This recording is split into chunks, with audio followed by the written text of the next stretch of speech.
प्रशासनिक ढांचा उच्चतम न्यायालय का। पहला हम देखेंगे उच्चतम न्यायालय का प्रशासनिक ढांचा।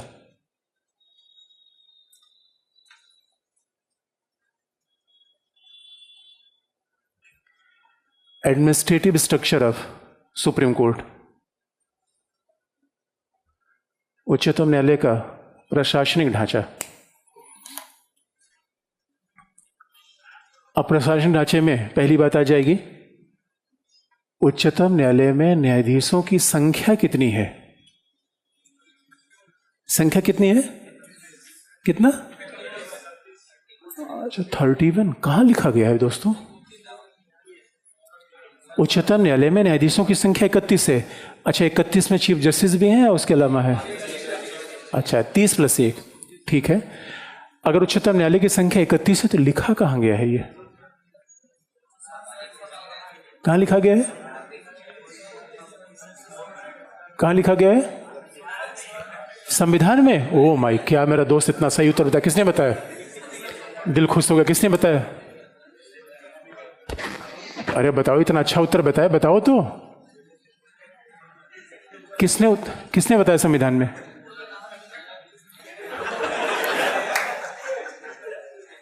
अच्छा आपने नहीं बताया यार? कोई बात नहीं, तो फिर कोई बता रहे हो तो यार, नहीं पहली बार मैं देख रहा हूँ यार। क्या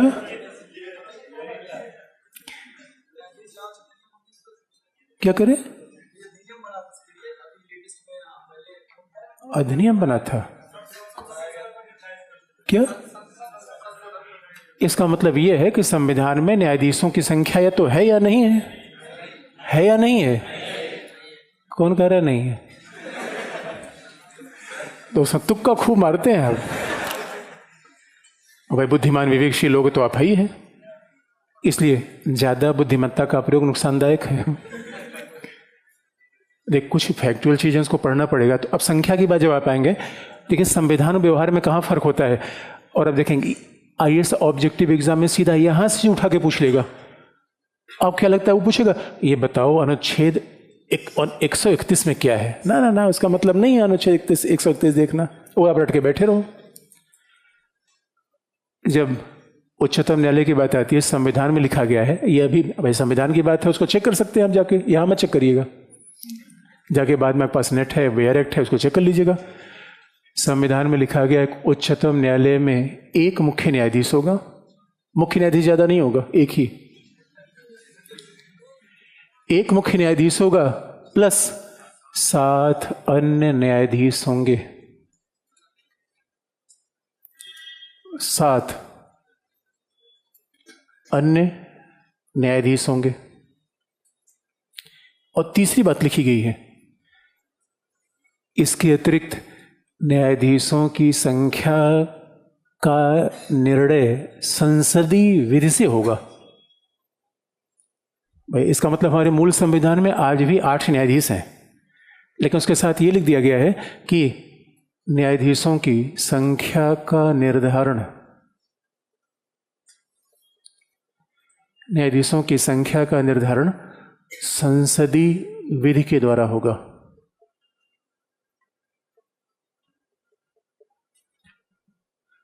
संसदीय विधि के द्वारा होगा। और आप याद रखिए, संसद ने विधि का निर्माण किया 1954 में। संसद ने विधि का निर्माण किया 1954 में। यानी हमारे यहाँ इतनी संसदीय विधियां हैं जिसमें यह लिखा गया है उच्चतम न्यायालय में न्यायाधीशों की संख्या। तो संसद ने विधि का निर्माण किया 1954 में। 1954 में संसद ने विधि का निर्माण किया, जिसका समय समय पर संशोधन होता रहता है। इस विधि का नाम क्या है? नंबर ऑफ जजेज इन सुप्रीम कोर्ट एक्ट। उच्चतम न्यायालय में न्यायाधीशों की संख्या का अधिनियम 1954। उच्चतम न्यायालय में न्यायाधीशों की संख्या का अधिनियम 1954, जिस अधिनियम में फिलहाल जो लेटेस्ट संशोधन है उसके अनुसार न्यायाधीशों की संख्या कितनी है? 31। 31 संख्या संविधान में नहीं है, संसदीय अधिनियम में है। अब बताइए, इसका मतलब है न्यायाधीशों की संख्या को बढ़ाने के लिए संविधान के संशोधन की आवश्यकता होती है क्या? नहीं होती। न्यायाधीशों जहां भी संविधान में इस बात को आप पढ़ लीजिएगा, जहां भी लिखा हुआ है as it is determined by the parliamentary act, जो संसदीय विधि के द्वारा निर्धारित किया जाएगा, इसका मतलब है वहां संविधान में बदलाव की कोई आवश्यकता नहीं है, अनुच्छेद 368 की कोई ज़रूरत नहीं है। ये सवाल आईएएस के प्रीलिम्स एग्जाम में पूछा गया सवाल है ये। अब देखेंगे प्रीलिम्स एग्जाम में, आईएएस में प्रीलिम्स के बेसिक चीज आपसे पूछ लेगा, उच्चतम न्यायालय में न्यायाधीशों की संख्या कैसे बढ़ाई जाती है, ये ऑब्जेक्टिव पूछा गया सवाल है। और कैसे बढ़ाई जाती है, उत्तर है संसदीय विधि के द्वारा। ये बात आप याद रखिए, कल 368 हमने बताया, यहाँ पे 368 अप्लाई नहीं होगा, इसलिए कहा जाता है कि हमारा संविधान संसद को बहुत सारी शक्तियाँ देता है। जहाँ भी लिख दिया गया संसदीय विधि के द्वारा, इसका मतलब है वहाँ अनुच्छेद 368 अप्लाई नहीं होगा, वहाँ संसद सामान्य विधि से इसे बदल देगी। अब अगला है, ये संख्या की बात हो गई।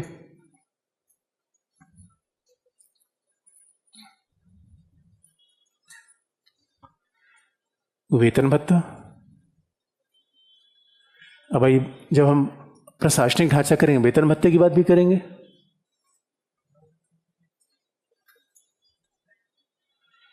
वेतन भत्ते, न्यायाधीशों के वेतन भत्ते इस समय कितने हैं उच्चतम न्यायालय के? कितना है? अच्छा, मुख्य न्यायाधीश का कितना है?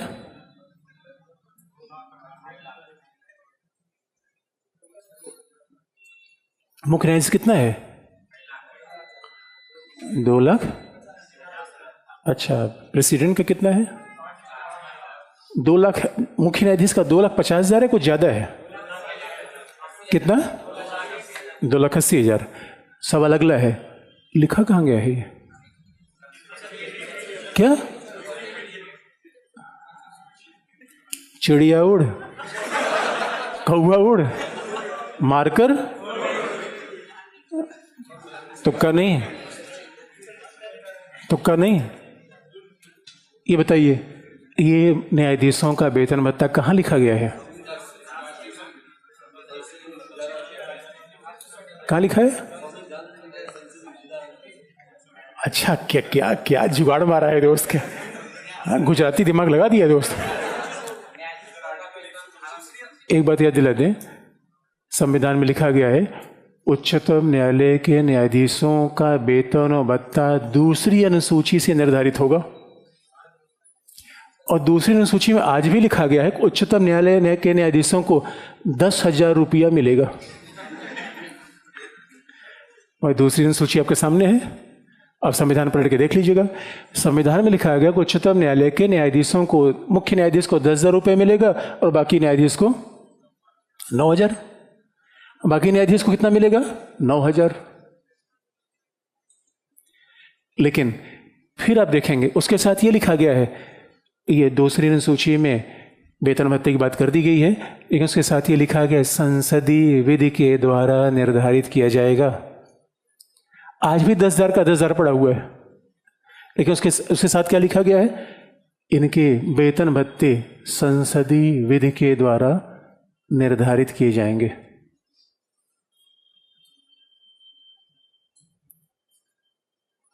संसदीय विधि के द्वारा निर्धारित किए जाएंगे। इसके लिए जजेस सर्विस एंड कंडीशन एक्ट 1956 बनाया गया। पार्लियामेंट ने एक्ट बनाया, जजेस सर्विसेज एंड कंडीशन एक्ट।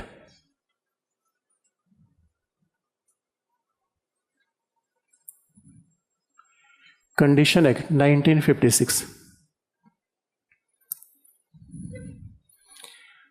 जजेस सर्विसेज एंड कंडीशन एक्ट 1956, और उसी अधिनियम में भी 2018 में चेंज करके न्यायाधीशों का वेतन भत्ता बढ़ाकर कितना कर दिया गया है? 280 और 250। तो 280 और 250 संसदीय विधि में है। आपने जुगाड़ सही मारा दोस्तों, और हमने इधर उधर करके आप कंफ्यूज करने का प्रयास किया। तो भाई आप तो समझ गए थे कि अच्छा यहाँ संसदीय विधि से तो यहाँ भी होगा। इसलिए जजेस सर्विसेज एंड कंडीशन एक्ट 1956 से संसद ने यह अधिनियम बना दिया, और उसके अनुसार से आज की डेट में जो लेटेस्ट अमेंडमेंट है 2018, उसके पहले और बढ़ाए गए थे। ऐसा नहीं 10,000 से सीधा 280 कर दिया गया, धीरे धीरे बढ़ाए गए, और आज 2,80,000 रुपये है। यदि बहुत ज़्यादा नहीं है, आगे आपको हम बता देंगे, क्योंकि अभी हमारे यहाँ विवाद है कि क्या एक उच्चतम न्यायालय के न्यायाधीश की जो पेमेंट है वो केवल 2,80,000 पर्याप्त है या नहीं है। इस बात पे बड़ा विवाद है कि पर्याप्त है या नहीं है, क्योंकि याद रखिए दोस्तों, खास बात है, जो भी हमारे यहाँ बहुत बड़ा लॉयर है, जो भी हमारे बहुत बड़ा लॉयर है, कपिल सिब्बल जैसे, राम जेठमलानी, इनकी रोज की इनकम लगभग 5 करोड़ है, रोज की, अंडरलाइन, रोज की। इसे याद रखिए दोस्तों। अभी अभी आपने देखा होगा बीजेपी सरकार ने हरीश साल्वे से कहा कि साल्वे महोदय जज बन जाइए। ना बनता मैं। फलियस नरीमन ने अपनी किताब में लिखा कि जब मैं 40 साल का था तब मुझे लोग बहुत कहते जज बन जा, तब मेरा इच्छा अंदर से जज बन जाऊं। उस समय सरकार नहीं बनाया, अब सरकार करे बन जाओ, अब मेरी इच्छा नहीं हो रही है। वो देखो मॉरल स्टोरी है दोस्तों। भागती फिरती थी दुनिया जब तलब करता था मैं,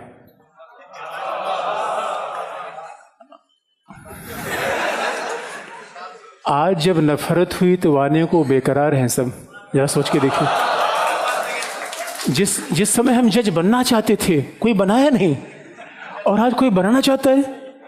दोस्तों आप याद रखिए, अपना कुवत ऐसा बढ़ाइए। और हम कई लोग दुनिया में एसएससी एग्जाम फेल हो गए, दुनिया लुट गई। लुट कहाँ गई यार? अजीब सी बात है, दुनिया लुट गई यार। देखिए तो जरा सोच के देखिए दोस्तों, कितने लोग ऐसे हैं जिनको जज का ऑफर दिया जा रहा है, वो बनना नहीं चाहते।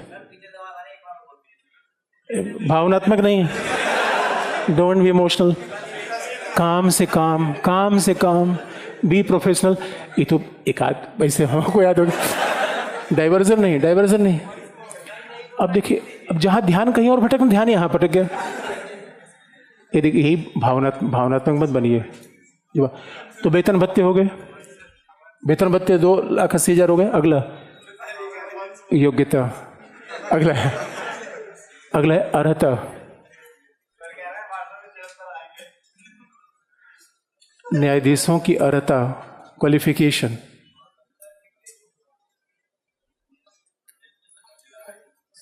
न्यायाधीशों की अर्हता या क्वालिफिकेशन, पहला। अच्छा ये भी है। अच्छा वेतन भत्ता तो मैंने बता दिया। अब बताइए, जो आपको रटने की बात है, याद करने की बात है, न्यायाधीश किसकी शपथ लेता है? तो आपको याद दिला दें, संविधान की रक्षा। देखो तुक्का नहीं, संविधान की रक्षा की तरफ शपथ राष्ट्रपति लेता है। देखिए ये आपके अब ध्यान यहां जाना चाहिए, ध्यान शेर में लगा हुआ है नहीं। कैसे न्यायाधीश किसकी शपथ लेता है? तो आप जितने पदाधिकारी हमारे शपथ लेते हैं सभी कहते हैं allegiance and faith toward the constitution, संविधान के प्रति आस्था, संविधान के प्रति निष्ठा, ये लगते हैं। दूसरा, भारत की एकता अखंडता को बनाए रखना, और अगला, विधि और संविधान की रक्षा करना बिना फियर के, फेबर के और फरबर के। इसकी शपथ न्यायाधीश लेता है। तो एक बार थोड़ी सी सब बातें तथ्यात्मक, इस पर ध्यान होना चाहिए। शपथ तीसरी सूची में है, और हमारे हर पदाधिकारी के शपथ अलग अलग है, काम अलग अलग है, भूमिका अलग अलग है, शपथ अलग अलग है। अब क्वालिफिकेशन की बात करेंगे तो पहला, उच्चतम न्यायालय का न्यायाधीश कौन हो सकता है? तो पहला, भारत का नागरिक। और दोस्तों ये तो हमें इसमें कुछ करना ही नहीं पड़ता, भारत का नागरिक, पैदा हुए नागरिक हो गए। अच्छा इसलिए आप देखेंगे कि न्यायाधीशों के वेतन भत्ते में अगर बढ़ोतरी की जाए तो इसके लिए संविधान संशोधन की आवश्यकता नहीं पड़ती। फिर यहां से इफेक्ट हमें मिल गया। अर्हता क्या है? भारत का नागरिक होना चाहिए। दूसरा, किसी उच्च न्यायालय या दो से अधिक उच्च न्यायालय में लगातार अंडरलाइन, सक्सेशन में, और उच्च न्यायालय में, उच्चतम न्यायालय में नहीं, क्योंकि ऑब्जेक्टिविज्म इसमें कंफ्यूजन होता है। भाई उच्चतम न्यायालय का न्यायाधीश है, लेकिन लिखा क्या गया है? भारतीय क्षेत्र के किसी एक उच्च न्यायालय, भारतीय क्षेत्र के किसी एक उच्च न्यायालय अथवा एक से अधिक उच्च न्यायालयों में लगातार 5 वर्ष तक न्यायाधीश के रूप में कार्य कर चुका हूं।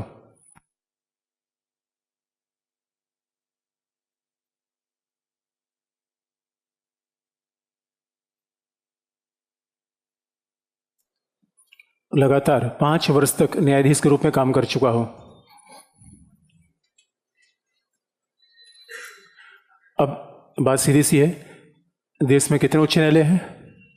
24। अब ये थोड़ा इन्फॉर्मेशन के पॉइंट ऑफ व्यू से आपको भी स्ट्रांग रहना है। देश में 24 उच्च न्यायालय है और 24 उच्च न्यायालय में कई ऐसे जजेस होते हैं जिनकी क्वालिफिकेशन 5 साल है। संविधान में होना, व्यवहारिक होना, इन दोनों बातों में थोड़ा सा फर्क हो जाता है। देश में तो हमारे यहाँ पता नहीं कितने ऐसे जजेस हैं, भाई 24 उच्च न्यायालय हैं तो 5 साल पूरा कर चुके हैं। लिखा तो 5 साल हुआ है, लेकिन इसका मतलब होता है उच्च न्यायालय का चीफ जस्टिस ही उच्चतम न्यायालय में आता है।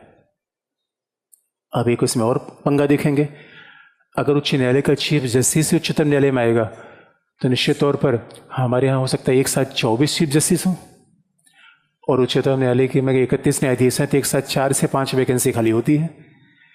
तो सवाल है आखिर में हम उसमें कैसे तय करेंगे उच्चतम न्यायालय में न्यायाधीशों की वरिष्ठता कैसे तय की जाती है, हम सीनियरिटी कैसे मानेंगे?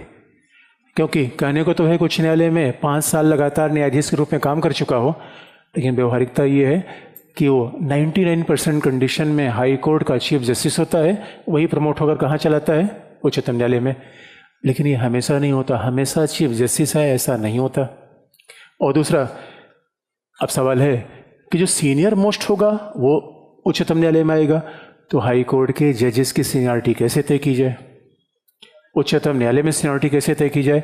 क्योंकि जस्टिस चेलम सर ने इस बारे में बड़ा विवाद पैदा किया था, और जस्टिस दीपक मिश्रा जब चीफ जस्टिस थे तो इस बारे में बड़े विवाद हुए थे।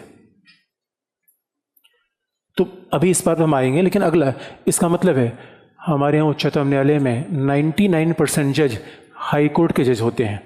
इसका मतलब पहले जज हो चुके हैं, इसलिए ये कहाँ से आते हैं? और जजेस का नाम क्या होता है? बेंच। कोर्ट में 2 लोग होते हैं, एक बेंच, दूसरा बार। बार का मतलब bar council of India, bench का मतलब न्यायाधीश। एक न्यायालय से दूसरे न्यायालय में चले आना, हमारे यहाँ जजेस के अपॉइंटमेंट में ज़्यादातर मामला यही रहा है। जो हाई कोर्ट का जज है प्रमोट होकर कहाँ चला जाता है? और अभी जितने जजेस के अपॉइंट हुए हैं उसमें सबको तो देखिए यही तो सारे हैं लोग, लेकिन कुछ एक्सेप्शन भी हैं जो उच्च न्यायालय के न्यायाधीश नहीं होते, वो भी उच्चतम न्यायालय में जज हो जाते हैं। कैसे? अगला,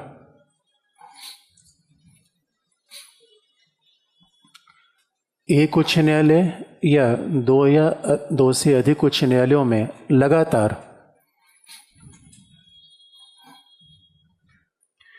एक उच्च न्यायालय लगातार है, सक्सेशन, लगातार अंडरलाइन, एक उच्च न्यायालय या 2 से अधिक उच्च न्यायालयों में लगातार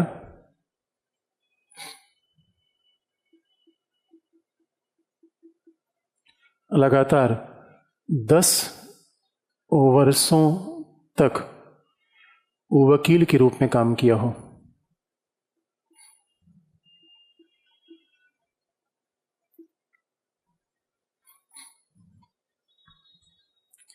दस वर्षों तक वकील के रूप में कार्य किया हो।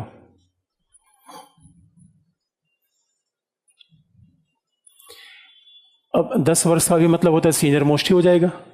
भाई 10 वर्ष में कई लोग काम करने वाले हैं, और लगातार इसलिए लिख दिया गया है, लगातार इसलिए लिखा गया है। एक हाई कोर्ट में क्यों बात नहीं कही गई है? क्योंकि देखिए वास्तविकता है कि हिंदुस्तान में 24 हाई कोर्ट हैं, लेकिन इलाहाबाद हाई कोर्ट में 160 जजेस हैं। और आप याद रखिए, किसी हाई कोर्ट के जैसे वकील से मिलिए, मैं एक बार शिमला गया तो एक आदमी से बात होने लगी, तो मेरे भी काम का विषय था, उसने मुझे उसमें मैंने पूछना शुरू कर दिया। मैंने कहा और बताया आपको वकालत वगैरह कैसे यहाँ चलती है? उन्होंने कहा अरे यहाँ तो सब माना। कहा मैं क्या बात हो गई? उन्होंने कहा यहाँ कोई झगड़ा ही नहीं है। वो वकालत कहाँ चलेगी? झगड़ा होगा, और झगड़ा कहाँ सबसे ज़्यादा है? दिल्ली और मुंबई। इसलिए आप देखेंगे हमारे यहाँ 90% जो प्रोमिनेंट लॉयर्स होते हैं या तो दिल्ली से हैं या मुंबई से। अब दोस्तों सिक्किम जमा 3 न्यायाधीश। याद रखिए मिजोरम कभी झगड़ा ही नहीं। सिक्किम और मिजोरम का न्यायाधीश खाली हाथ बैठा रहता है। दोस्तों अभी एक आईएएस, मिजोरम में चुनाव होने वाला था, एक आईएएस का इंटरव्यू आया था, तो उसे पूछा गया भाई यहाँ अब आईएएस का मतलब उस समय मुख्य निर्वाचन अधिकारी के रूप में काम करता है जिले में। तो उसे पूछा गया सर ये बताओ क्या यहाँ माहौल कैसा? उनका माहौल कैसा? ठंडा है, हमारे लिए कुछ काम ही नहीं है, कोई शिकायत नहीं आती। यूपी में चुनाव करवा के दिखा लो। यूपी में चुनाव हो जाए, समझिए डीएम के पास हर सेकंड में एक शिकायत आ रही है कि सर यहाँ खंभा गड़वा दिए हैं, यहाँ पोस्टर हटवा दिए हैं, यहाँ ही करवा दिए हैं। मिजोरम में डीएम के पास एक शिकायत नहीं। और इसलिए अगर किसी जज को छुट्टी मनाना है तो कहाँ चला जाए? सिक्किम। तो जज के पास ही काम नहीं है, वकील के पास कौन सा काम होगा दोस्तों? इसलिए हिंदुस्तान में किसी वकील से मिलिए, जितने भी वकील रीजन्स हैं सब माइग्रेट हो जाते हैं दिल्ली। अगर उनको अच्छा करियर चाहिए तो दिल्ली मुंबई, भाई मुंबई होंगे तो सलमान खान और लड़ाई हुई दोस्तों। सलमान खान की कार चढ़ा देंगे। अब रांची में साइकिल है, कहाँ चढ़ेगी दोस्तों? आदमी को ऊपर वैसे ही नहीं चढ़ेगी, झगड़ा कहाँ होगा? मुंबई दिल्ली, और मुंबई दिल्ली में इतने आदमी हैं, चलते चलते झगड़ा हो जाता है दोस्तों। इसलिए लिखा कि सक्सेशन में 2 या 2 से अधिक उच्च न्यायालय। एक उच्च न्यायालय की बात नहीं की गई, प्रैक्टिकल बात है, झगड़े तो यही सारे होते हैं। लेकिन यहां से जज आएगा, इसका मतलब क्या है? बार। अब बताइए उच्चतम न्यायालय में ज्यादा जज बेंच से जाने चाहिए या बार से? एसएम सीकरी कहां से थे? अभी आपने इंदु मल्होत्रा का नाम सुना है? इंदु मल्होत्रा कहां से गई हैं? इसे बार से उच्चतम न्यायालय का जज हो जाना ये मायने रखता है। और ये भारत में कम ही हुआ है। जस्टिस संतोष सिगड़े बार से थे, जस्टिस एसएम सीकरी बार से थे, अभी उसके पहले जस्टिस आरएफ नरीमन बार से थे। यानी कुल मिला के 50 सालों के इतिहास में आप देखेंगे, अगर 100 न्यायाधीश बेंच से आए हैं उसमें से 5 से 7 बार से आए हैं। सवाल ये है, बाहर से लोग आना नहीं चाहते या उनको लाया नहीं जाता? आना नहीं चाहते। जो अच्छा वकील जज कभी नहीं बनना चाहता दोस्तों, ये समस्या है। अब इसीलिए, और जब अच्छा वकील जज नहीं बनेगा तो निर्णय क्वालिटी घटेगी, निर्णय क्वालिटी अपने आप बढ़ जाएगी। लेकिन तीसरा, आज तक ये डिस्प्यूट का मसला बना हुआ है। अभी तक आप देखेंगे विवाद, अभी इस पर हम एक एक पे विश्लेषण करेंगे कि आखिर में न्यायाधीश कहां से होना चाहिए। अभी विवाद का विषय है ये। तीसरा, एक और भी न्यायाधीश हो सकता है हमारे यहां। कोविद की दृष्टि में, राष्ट्रपति की दृष्टि में, राष्ट्रपति की दृष्टि में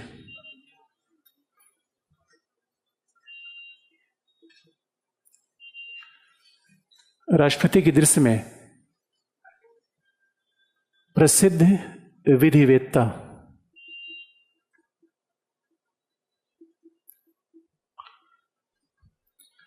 famous distinguished jurist in the opinion of the president, राष्ट्रपति की दृष्टि में प्रसिद्ध विधि विशेषज्ञ होना चाहिए। और ये बात आप जानते हैं, राष्ट्रपति की दृष्टि का मतलब किसकी दृष्टि? प्रधानमंत्री की दृष्टि। तो कहने की आवश्यकता नहीं है। अब आप ये कहेंगे ये तो यहाँ पे हो गए, ये यहाँ पे हो गए। अब प्रसिद्ध विधिवेत्ता, प्रसिद्ध विधिवेत्ता का मतलब क्या है? बाहर से लिया जाए, क्योंकि विधिवेत्ता इतना बड़ा शब्द है, इसमें ये भी आएगा, ये भी आएगा। तो लोग कहते हैं कि आखिर में 2 तो पहले शामिल कर लिया गया। इसका मतलब है किसी विश्वविद्यालय के प्रोफेसर को भी जज बनाया जा सकता है। ये क्वालिफिकेशंस पे लागू होती है कि बाकी दोनों बातें पहले कह दी गई हैं। इससे प्रसिद्ध विधि विशेषज्ञ का मतलब है, संविधान ये मान्यता देता है कि हमारे यहाँ कोई प्रोफेसर भी जज बन सकता है। आज तक ऐसा हुआ नहीं है। आज निश्चित तौर पर जो लॉयर होगा वही तो होगा, बाकी पॉलिटिकल साइंस का थोड़ी होगा। अब हिस्ट्री का बता दिया गया नहीं, पॉलिटिकल साइंस, सोशियोलॉजी, हिस्ट्री और हिंदी नहीं कि जाके वहाँ दोस्तों कविता वविता गाने लगे दोस्तों, मामला गड़बड़ हो जाएगा। नहीं, वो तो लॉयर ही होगा। प्रोफेसर का मतलब कहाँ पे है? जो इस एलएलएम किया हो, जैसे पीएचडी की हो, और राष्ट्रपति को लगे कि हाँ बड़ा प्रोमिनेंट है, अपॉइंट कर देगा। आज तक भारत में ऐसा नहीं हुआ। अब जो लिखने की बात है, अगला, अब इसी जरा हम थोड़ा सा एनालिसिस कर दें, इन 3 फैक्टर्स का हम विश्लेषण कर दें कि इनके मायने क्या होते हैं, कैसे रिप्रेजेंटेशन होता है, बताइए। क्या? या मतलब पूरी बात पढ़िए क्या?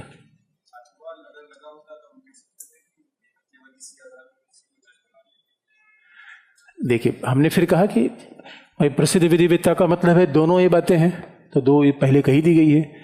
अब अगर उसके बाद प्रसिद्ध विधिवेत्ता लाए, इसका मतलब कोई तीसरी कैटेगरी संविधान निर्माता बताना चाहते थे। तीसरी कैटेगरी नहीं, तीनों अर्हता पूरी नहीं, ये अलग हो है, ये अलग है, या थोड़े करके है। हाँ, भारतीय नागरिक, सब में भारतीय नागरिक होना चाहिए। भारतीय तीनों अर्हता कैसे पूरी होगी? एक एक, ये अलग है, ये अलग है, ये अलग है, या करके नहीं है।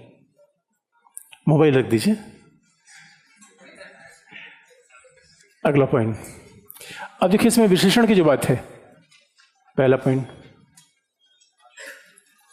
पहला जो विश्लेषण की बात है। अच्छा, विश्लेषण पहले आपको बता दें, अभी कुछ दिनों पहले, अब सवाल यह है कि उच्चतम न्यायालय में 31 न्यायाधीश हैं, 31 न्यायाधीश हैं, योग्यता तो बता दी गई, लेकिन क्या सच में सही पूरी योग्यता है या नहीं है? अब बताइए, अगर उच्चतम न्यायालय में न्यायाधीश बनने की योग्यता यही है, तो जो जिसने भी कोट पहन लिया काली, वो उच्चतम न्यायालय जाएगा ही, 10 साल नहीं 15 साल जाएगा, फिर तो जज बनने के लायक हो गया। हाई कोर्ट में कभी आप जाके देखिए, 1000 वकील एक साथ हैं, और भाई जिसने एलएलबी किया है वकालत के अलावा और क्या करेगा? इसका मतलब है क्या इतना क्राइटेरिया सफिशिएंट है? और एक बात इंटरेस्टिंग है, हमारे संविधान में न्यायाधीशों की रिटायरमेंट की एज है, बनने की एज नहीं है। रिटायरमेंट के लिए उच्चतम न्यायालय का न्यायाधीश 65 साल के बाद अपने पद से अवकाश लेगा, लेकिन आएगा कम नहीं लिखा है। लेकिन जितने न्यायाधीश आज तक हमारे यहाँ बने हुए हैं, उन न्यायाधीशों का ट्रैक रिकॉर्ड को देखेंगे तो हमारे यहाँ उच्चतम न्यायालय में न्यायाधीश बनते बनते 55 साल लग जाते हैं, 55। वैसे एलएलबी सब प्रैक्टिस करते हैं, एलएलबी की पढ़ाई करते करते 25 साल हो गया, 10 साल प्रैक्टिस किए, 35 साल हो गया, उसके बाद और अपना इधर उधर किए। इसके बाद यही प्रॉब्लम है हमारे यहाँ, बड़ी प्रॉब्लम ये है। अमेरिका में, यूरोपीय देशों में देखिए थोड़ा सा एक अलग मेंटेलिटी है। यूरोपीय देशों में, अमेरिका में यंग को बहुत प्रमोट करते हैं। हमारे यहाँ जैसे विश्वविद्यालय में प्रोफेसर तब तक नहीं होगा दोस्तों जब तक 55 साल पूरा नहीं करेगा, बाल सफ़ेद ना हो जाए, चेहरे पर मोटा चश्मा न लग जाए। 30 साल का आदमी को प्रोफेसर बनाएगा नहीं। अमेरिका यूरोप ऐसा हो जाता है।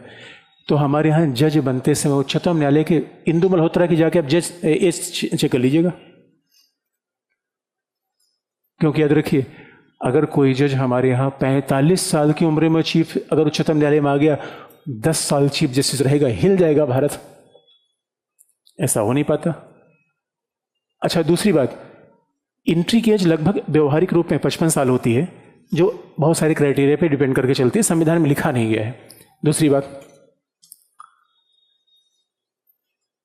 मान लीजिए कि जो दूसरा मुद्दा है कि मान लीजिए उच्चतम न्यायालय में जैसे जो मुद्दा चलमसर ने उठाया था, अब आप ये बताइए उच्चतम न्यायालय में चीफ जस्टिस कौन होगा? उच्चतम चीफ जस्टिस कौन होगा? वरिष्ठतम न्यायाधीश। वरिष्ठता का निर्धारण कैसे करेंगे? कैसे? एक्सपीरियंस है। कहाँ का एक्सपीरियंस? क्या पद धारण कहाँ? उच्चतम न्यायालय में, उच्च न्यायालय में? क्या? अच्छा, उच्चतम न्यायालय में जिस तिथि से उसने पद धारण किया है उस तिथि से सीनियरिटी होगी। इसका मतलब हाई कोर्ट की सीनियरिटी अलग होती है, सुप्रीम कोर्ट की सीनियरिटी अलग होती है। सीनियरिटी एज से नहीं होती, इसका मतलब हो गया। यही बात सही है। जैसे उच्चतम न्यायालय में जो चिलमसर का मामला था, मान लीजिए, अच्छा हाई कोर्ट में जरा कल्पना करिए, हाई कोर्ट में 2 जज हैं, जज ए एंड जज बी। हाई कोर्ट में क्या क्वालिफिकेशन होता है आपको बाद में बता देंगे आपको, अभी सुप्रीम कोर्ट का पूरा कर ले। हाई कोर्ट में मान लीजिए जज ए को बनाया गया वर्ष 2010 में, जज बना दिया गया, और बी को बनाया गया 2008 में। तो हाई कोर्ट में सीनियर कौन है? कौन सीनियर है? बी 2010 में कि 2008 में? 8 में। जो 2008 में रहेगा वो सीनियर है। सुप्रीम कोर्ट में पहले कौन पहुंचना चाहिए, बी या ए? क्या यही पंगा है दोस्तों। यानी जो हाई कोर्ट में सीनियर है वो सुप्रीम कोर्ट में सीनियर होगा ऐसा बिल्कुल नहीं है। जस्टिस चिलमसर के गुस्से का ही कारण था। जस्टिस चिलमसर जब हाई कोर्ट के जज बने थे तो उस समय न जस्टिस दीपक मिश्रा हाई कोर्ट के जज थे, न रंजन गोगोई थे, न 3-4 लोग जिनके कोलीग थे उसमें से कोई हाई कोर्ट में सबसे पहले आए। लेकिन इन दोनों को पहले सुप्रीम कोर्ट में लिया जाए, इसके बजाय संभव 2012 में जो हाई कोर्ट का जज बना उसे 2018 में हम सुप्रीम कोर्ट ला दें। इसे हाई कोर्ट में अपॉइंटमेंट, सुप्रीम कोर्ट में वरिष्ठता का निर्धारण नहीं हो पाता। कारण यह है, आप कहेंगे इसका मतलब बड़ा भेदभाव है? नहीं, क्योंकि एक बात याद रखिए दोस्तों, उच्चतम न्यायालय में जब हम जजेस को बनाते हैं तो कुछ चीज़ें हिडन हैं जो हमें ध्यान में रखनी पड़ती है। और हिडन क्या है? प्रत्येक क्षेत्र से रिप्रेजेंटेशन होना चाहिए पहला। अब बताइए, नॉर्थ ईस्ट से कोई रिप्रेजेंटेशन आप लाएंगे नहीं लाएंगे? अल्पसंख्यकों से रिप्रेजेंटेशन लाएंगे नहीं लाएंगे? महिलाओं से रिप्रेजेंटेशन लाएंगे नहीं लाएंगे? ये बहुत ध्यान में रखने की बात है। इसे कर्नाटका के एक जज थे जो सीनियरिटी के नंबर पे 30वें नंबर पे थे। भाई कर्नाटका से अगर हम कोई उच्चतम न्यायालय में जज ले रहे हैं तो हमें तो चीफ जस्टिस को लेना चाहिए। हमने सीनियरिटी में 3रे नंबर के जज जस्टिस अब्दुल नजीर को वहाँ से लिया। और जोसेफ को लेने पर विवाद यही था कि केरला से पहले से ही अगर जज वहीं का माना जाएगा जिस राज्य का मूलतः वो निवासी रहा है, जहाँ जज के रूप में काम करता वो नहीं। जस्टिस उत्तराखंड के जस्टिस जोसेफ को लेने पर प्रॉब्लम ये थी कि जस्टिस जोसेफ अगर आते तो केरला से 2 जज आ जा रहे थे, तो भाई केरला से 2 जज आएंगे तो राजस्थान, एमपी, मध्य प्रदेश, महाराष्ट्र सबका रिप्रेजेंटेशन होना चाहिए। क्योंकि डेमोक्रेसी में हर ऑर्गेनाइजेशन डेमोक्रेटिक होना चाहिए, केवल पार्लियामेंट नहीं। ये बात लोकतंत्र में ध्यान में रखी जाती है। इसलिए आप देखेंगे महिलाओं के रिप्रेजेंटेशन पर विशेष बल है। इस वजह से ये सीनियरिटी अगर हम काउंट करेंगे तो हो सकता है एक ही हाई कोर्ट के सारे जज सुप्रीम कोर्ट में आ जाए, प्रॉब्लम आएगी। इसलिए हम क्या करते हैं कि जिस डेट से सुप्रीम कोर्ट में कोई जज बना उसी डेट से हम सीनियरिटी काउंट करेंगे, पहला। और दूसरी बात, अगर आप देखेंगे कि उच्च संविधान में जो न्यायाधीशों की योग्यता लिखी गई है ये पर्याप्त नहीं है, क्योंकि इसके हिसाब से तो हर जज क्वालिफाइड है। कुछ और चीज़ें होनी चाहिए। जैसे आप देखेंगे विश्वविद्यालय वगैरह में अपॉइंटमेंट होता है तो ये कहा जाता है टीचर ने कितने पेपर पब्लिश किए हैं। इसलिए अगर कोई जज का आप उच्चतम न्यायालय में ला रहे हैं तो उसमें क्राइटेरिया क्या होना चाहिए? हाई कोर्ट का जज है तो उसे निर्णय कितना दिया है, पहला। डिसीजन क्वालिटी क्या है, दूसरा। पेपर कितने लिखे हैं, तीसरा। इस आधार पर ग्रेडिंग कर दिया, 10 पॉइंट ग्रेड कर दिया जाए, उस हिसाब से जिसको मिले उसी को हम प्रमोट करें। याद रखिए दोस्तों, हमारे यहाँ न्यायपालिका में समस्या है कि हमारे यहाँ 100 परिवारों के बीच ही वकील और जज सब होते हैं। 101वां परिवार नहीं है। इसलिए चाचा जज है तो भतीजा जज। न्यायपालिका में एक सिंड्रोम चल रहा है दोस्तों, अंकल जज सिंड्रोम। अंकल जज का मतलब क्या है? बार काउंसिल ऑफ इंडिया ने कहा है कि जो न्यायाधीश जिस न्यायपालिका में जज है उसका कोई रिलेटिव उस न्यायपालिका में प्रैक्टिस नहीं करना चाहिए। और ठीक है, नहीं करेंगे। अब दिल्ली हाई कोर्ट में कोई जज है, उसका कोई रिश्तेदार दिल्ली हाई कोर्ट में प्रैक्टिस नहीं करेगा। बार काउंसिल ऑफ इंडिया की कोर्ट कंडक्ट है। तो जो दिल्ली में जज है उसका कोई न कोई दोस्त गुवाहाटी में तो है, तो क्या करेगा? अपने बच्चों कहाँ भेज देगा? गुवाहाटी। तो गुवाहाटी में उस जज और बच्चे के बीच संबंध क्या होगा? अंकल जज। और गुवाहाटी हाई कोर्ट वाला जज अपने बच्चों कहाँ भेज देगा? दिल्ली। गाड़ी चलने के लिए दोस्तों। ये प्रॉब्लम है। इसे न्यायपालिका में भी बड़ी प्रॉब्लम है। अब इसे को एक्सप्लेन करने की बात है। पहला,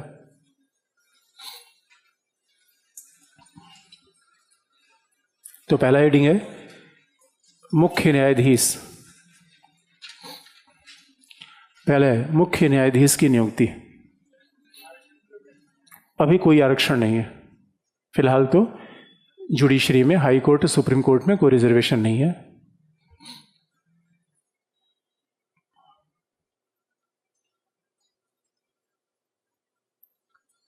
क्या लिखा आपने? हाँ, उच्चतम न्यायालय मुख्य न्यायाधीश की नियुक्ति पहला। संविधान में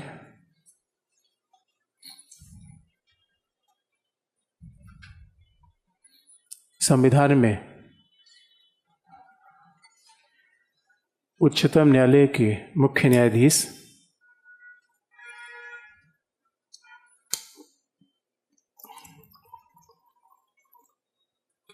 उच्चतम न्यायालय के मुख्य न्यायाधीश की किसी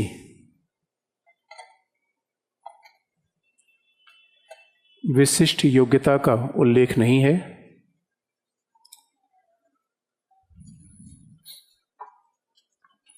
विशिष्ट योग्यता का उल्लेख नहीं है,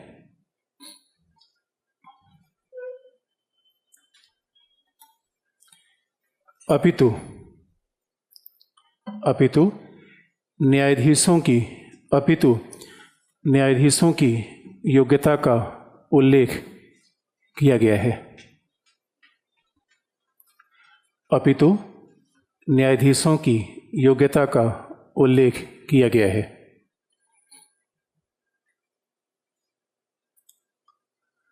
न्यायाधीशों की योग्यता का उल्लेख किया गया है। परंपरा के अनुसार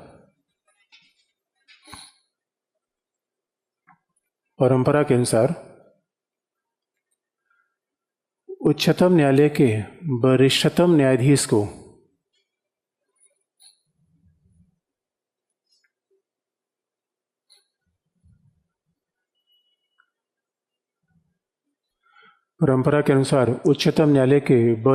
न्यायाधीश को मुख्य न्यायाधीश के रूप में नियुक्त किया गया।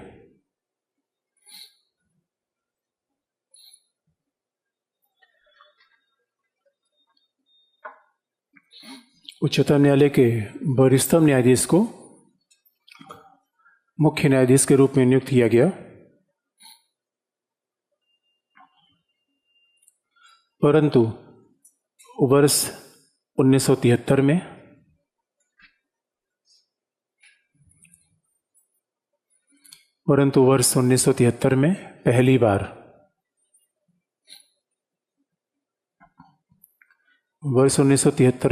बार इस परंपरा का उल्लंघन किया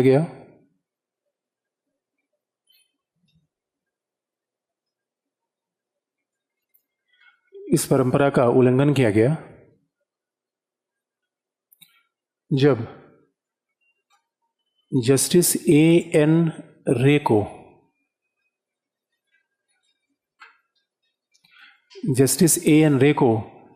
उच्चतम न्यायालय का मुख्य न्यायाधीश बना दिया गया। Justice A.N. रे को उच्चतम न्यायालय का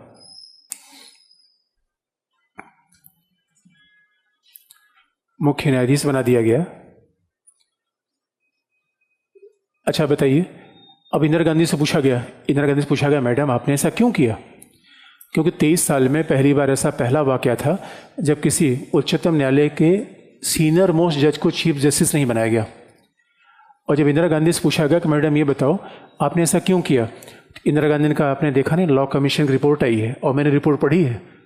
मैडम बताओ क्या लिखा है उस रिपोर्ट में, आपने क्या पढ़ा? उनका उस रिपोर्ट में ये लिखा हुआ है कि अपॉइंटमेंट में योग्यता का ज़्यादा महत्व होता है उम्र से। उनका अच्छा A.N. रॉय ज़्यादा क्वालिफाइड थे? उनका हाँ बिल्कुल क्वालिफाइड थे। यानी क्या A.N. रॉय का अपॉइंटमेंट इसीलिए किया गया था क्या कि वो ज़्यादा क्वालिफाइड थे? A.N. रॉय ज़्यादा क्वालिफाइड थे या कुछ और कारण था? क्या कारण था? तो आप बात जानते हैं बेसिक स्ट्रक्चर के थियोरी में A.N. रॉय किसके साथ थे? इंदिरा गांधी के साथ। A.N. रॉय की बहुत क्वालिटी थी दोस्तों।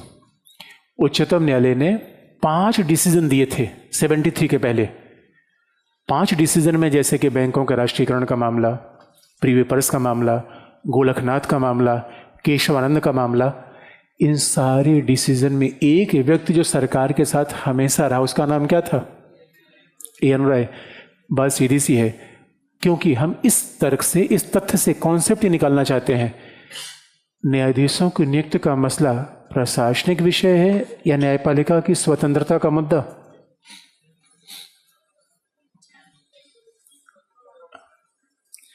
देखिए इस पूरी ऐसा इंदिरा गांधी ने एक बार काम नहीं किया।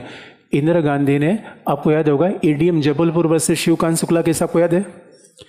ADM जबलपुर वर्सेस शिवकांत शुक्ला में जो मामला था, इंदिरा गांधी ने आपातकाल के समय फंडामेंटल राइट सस्पेंड कर दिया था। उस जस्टिस जब इस वाद ने इस मामले को सुना तो इंदिरा गांधी के खिलाफ निर्णय दिया। तो उस बेंच में एक ऐसा जज था, जस्टिस चचार खन्ना, जिसने इस निर्णय के खिलाफ वोट मत दिया और इंदिरा गांधी के खिलाफ मत दिया, यदि इंदिरा गांधी को नुकसान तो नहीं हुआ कि मेजॉरिटी अब जज इंदिरा गांधी के साथ थे। इंदिरा गांधी को लगा अच्छा ऐसा ये रिबेलियन है, ये हमारे खिलाफ ऐसी बात करता है।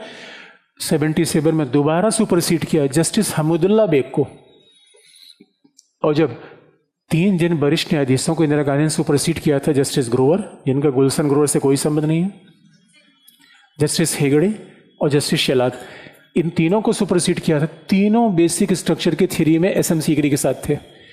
इंदिरा गांधी ने क्या समझा, सरदार माफ कर देगा? ना, माफ नहीं करेगा सरदार। अब बताइए दोस्तों, मुद्दा यह है, न्यायाधीशों की नियुक्ति प्रशासनिक विषय है या न्यायिक स्वतंत्रता का विषय? अब आप देखेंगे कोलिजियम, वर्तमान कोलिजियम तक यही विवाद चल रहा है। भाई सरकार कह रही है, अभी देखिए अब रविशंकर प्रसाद से पूछिए, जो कोलिजियम के निर्णय को, कोलिजियम के प्रावधान को बचाते हुए एनजेसी को उच्चतम न्यायालय ने रद्द किया, तो सरकार ने कहा, कपिल सिब्बल ने कहा, कपिल सिब्बल यही तर्क देते थे, उनका भाई आप राष्ट्रपति से नियुक्ति का अधिकार छीन लेंगे, कार्यपालिका। आप बताओ, जज का अपॉइंटमेंट जज करेगा, ये दुनिया में कहाँ होता है? अच्छा बताइए दोस्तों, जज का अपॉइंटमेंट राष्ट्रपति करेगा या जज करेगा? और हमारे यहाँ कौन कर रहा है? हमारे यहाँ दोस्तों हिंदुस्तान की न्यायपालिका दुनिया की एकमात्र न्यायपालिका है, इकलौती न्यायपालिका, केवल एक न्यायपालिका है। मैं 3 विशेषण का प्रयोग क्यों कर रहा हूँ? बात पे दबाव डालना चाहता हूँ, मैं तभी 3 विशेषणों का प्रयोग कर रहा हूँ। जहाँ न्यायाधीश ही न्यायाधीश को अपॉइंट कर रहे हैं। अब बताइए, तो क्या न्यायपालिका ने राष्ट्रपति से, कार्यपालिका से प्रशासनिक शक्तियाँ छीन ली है? और अगर न्यायपालिका ने कार्यपालिका से प्रशासनिक शक्तियाँ छीन ली हैं, तो निश्चित तौर पर सेपरेशन ऑफ पावर का उल्लंघन है। पहली नज़र में ऐसा ही दिखता है, इसलिए, लेकिन दोस्तों हमें दूसरी नज़र लगाने की आवश्यकता पड़ेगी। तो जरा सोच के देखिए, न्यायाधीशों की नियुक्ति का मसला, और अभी तो आपने जस्टिस जोसेफ को देखा होगा, जस्टिस जोसेफ को एलिवेट करने में कोलिजियम ने बार बार कहा, जस्टिस जोसेफ को लाओ, जस्टिस जोसेफ को लाओ। मोदी का पे रोको पहले इसको, कौन है जस्टिस जोसेफ? वेणुगोपाल का सर वही आदमी है जिसने 356 को रद्द कर दिया था। उनका अच्छा ये आदमी है, रोक उसको। तो उत्तराखंड में कहा तो जाता है, जस्टिस जोसेफ ने पिछले 3 साल से एप्लीकेशन दे रखा था न्याय मंत्रालय को, विधि और न्याय मंत्रालय, कि भैया मैं आंध्रा का व्यक्ति हूँ, मुझे उत्तराखंड की ठंडी सूट नहीं करती। सरकार ने कहा बेटा मैं तो ऐसी ठंडी लगवाऊंगा अभी तुम्हारे होश फाकते हो जाएंगे। 4 साल तक जस्टिस जोसेफ को ट्रांसफर नहीं किया गया। अभी परंपरा यह है कि न्यायाधीशों के रिक्वेस्ट पर उनके ट्रांसफर कर दिए जाते हैं। उनका अभी ठंडी बर्दाश्त नहीं हो रही है, सरकार ने कहा ना ठंडी हम लगवाएंगे अभी तो आपको। तो यानी अब बताइए, ट्रांसफर प्रशासनिक मामला है, न्यायपालिका की स्वतंत्रता का क्या मामला है? बड़ा ध्यान देने का विषय है दोस्तों। ये आज तक बड़ा विवाद बना हुआ है, लेकिन ये इनसाइट हम ले सकते हैं कि हमारे यहाँ क्यों, क्योंकि जब कोलिजियम का मामला है तो बार बार ये फिर विवाद उठता है। अच्छा बताइए, कुछ लोग कहते हैं अरे भाई न्यायपालिका की स्वतंत्रता का मतलब तो ये होता है। अच्छा, न्यायपालिका की स्वतंत्रता को प्रभावित करने का मतलब क्या है? हम उनका वेतन भत्ता कम कर दें, नियुक्ति के तरीके बदल दें, 65 साल से पहले रिटायर कर दें। ऐसा काम तो कोई कर नहीं रहे हैं। उसके बाद आप कह रहे हो कि अपॉइंटमेंट में न्यायपालिका की स्वतंत्रता। बात को हम एक सवाल आपसे पूछें, न्यायपालिका की स्वतंत्रता नियुक्ति के बाद शुरू होती है, नियुक्ति के पहले शुरू होती है? तो नियुक्ति प्रशासनिक विषय है या न्यायिक स्वतंत्रता का विषय? इसी में तो मतभेद है लिखने की बात, इसी में डिस्प्यूट है। पहला, इससे यह प्रतीत होता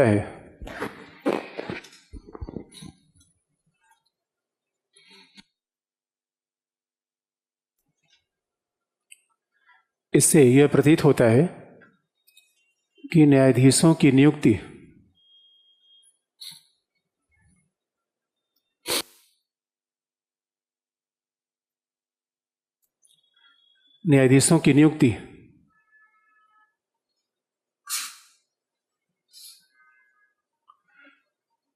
केवल एक प्रशासनिक विषय नहीं है,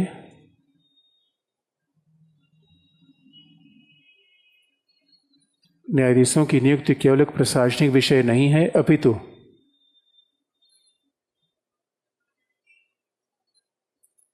अपितु न्यायिक स्वतंत्रता, न्यायिक स्वतंत्रता अंडरलाइन, अपितु न्यायिक स्वतंत्रता से जुड़ा हुआ विषय है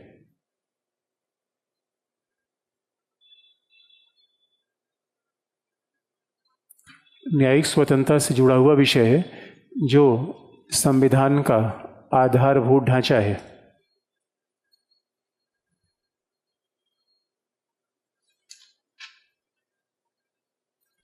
न्यायिक स्वतंत्रता से जुड़ा हुआ विषय है जो संविधान का आधारभूत ढांचा है।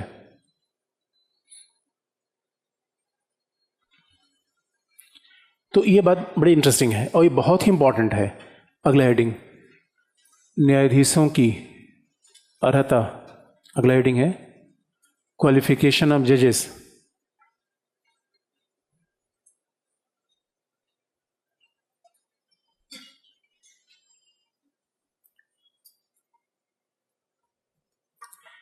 क्वालिफिकेशन ऑफ जजेस पहला, संविधान में उल्लिखित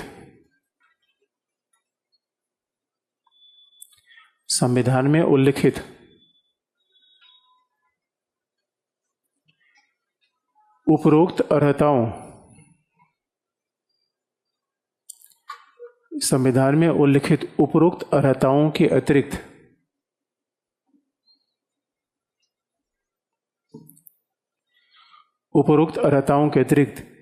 न्यायाधीशों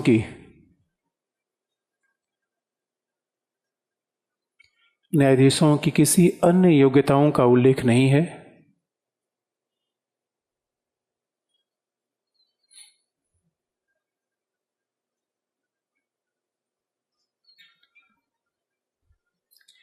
अन्य योग्यताओं का उल्लेख नहीं है। और दोस्तों बड़ी साफ सी बात बता दें, इलाहाबाद हाई कोर्ट कोलिजियम ने जिन लगभग 60 नाम को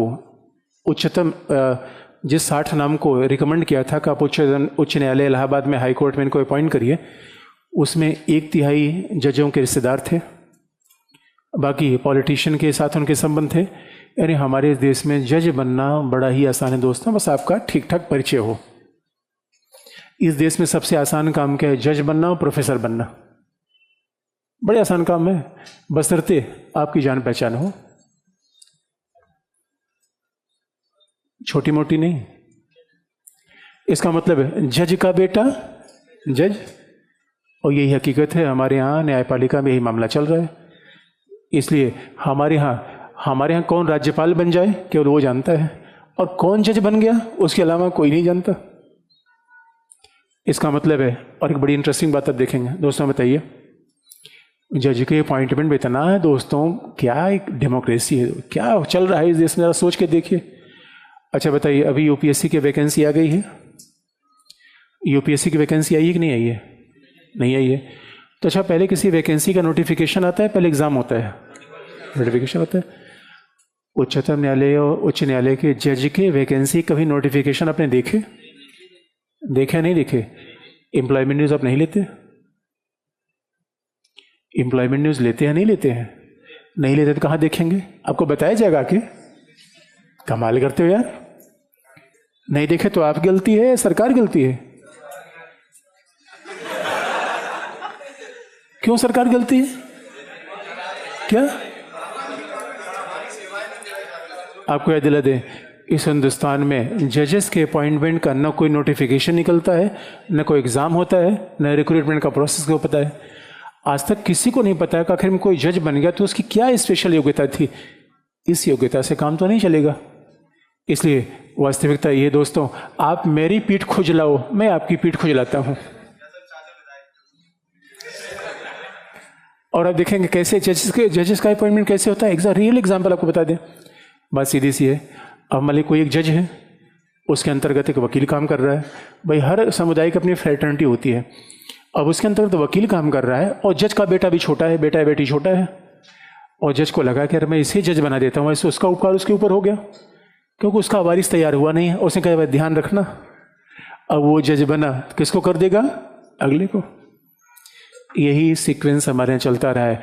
आज जरा दोस्तों, आप इतने बैठे हुए हैं इस क्लास में, और हिंदी मीडियम में कई बार मैंने ऐसे लोगों को देखा हुआ है, आप बताइए कि आपके रिलेशन में कोई हाई कोर्ट या सुप्रीम कोर्ट का जज है?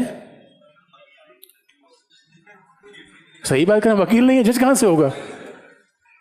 होगा कहां से दोस्तों? इसलिए आपकी रियलिटी ये है, वकील और जज केवल 100 परिवारों में होते हैं, उसी में घालमेल चल रहा है।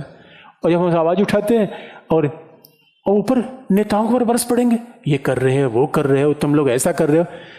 ये न्यायाधीश जब बोलते हैं तो ऐसा लगता है दोस्तों देवदूत हैं, ये देवदूत, न्यायमूर्ति। नाम ही सुनकर हम दब जाते हैं दोस्तों, अगर नाम ही इतना भारी भरकम होता है। ये देवदूत है, देवदूत है। कमाल की बात हो गई यार। और याद रखिए, हम न्यायपालिका से कुछ पूछ नहीं सकते। अभी कुछ पूछेंगे कंटेम्प्ट अवमानना कर देंगे, बेकार की बात बोलते हो। हम कुछ पूछ नहीं सकते, इनसे सवाल पूछ नहीं सकते, निर्वाचित होते नहीं, खोपचे में बैठे रहते हैं और ऑर्डर ऑर्डर। कमाल हो गया यार, कैसे लोकतंत्र हमारा चल रहा है दोस्तों। लिखने की बात, अगला हेडिंग है, लिख लिया आपने? लिखिए, कुछ हेडिंग लिखा क्या? हाँ, योग्यताओं का उल्लेख नहीं है। क्या पूछना चाहते हैं?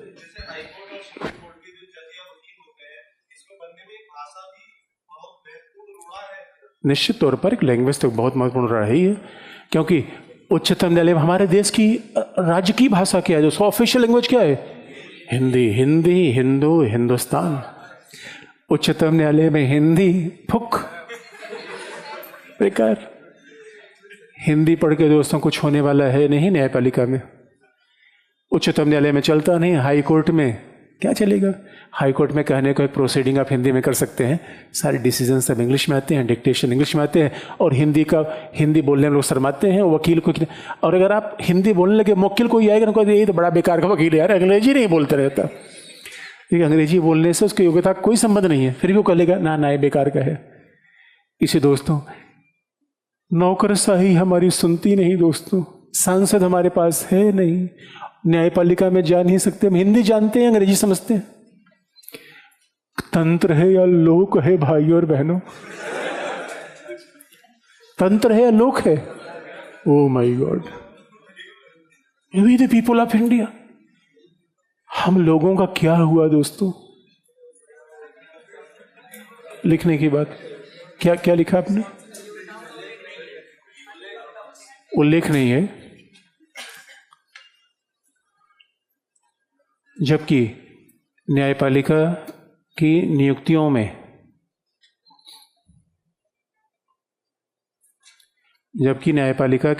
में पारदर्शिता के लिए,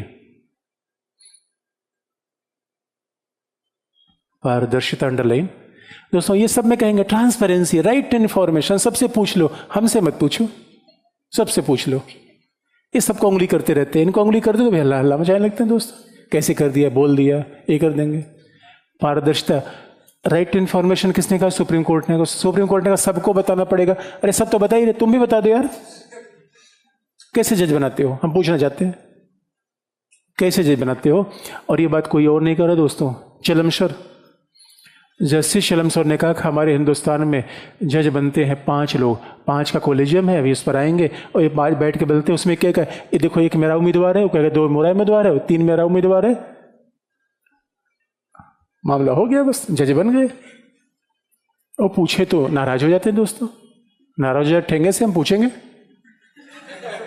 डेमोक्रेसी है दोस्तों, तो नागरिक हैं, जनता मालिक कौन?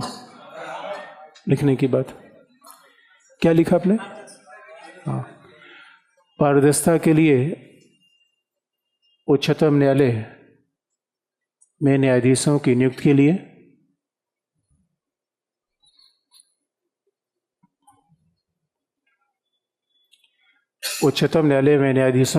लिए वस्तुनिष्ठ आधारों का निर्माण होना चाहिए।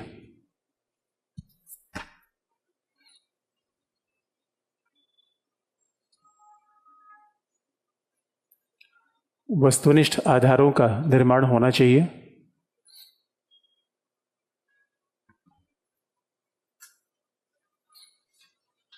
जिसमें न्यायाधीश के द्वारा दिए गए निर्णय की गुणवत्ता,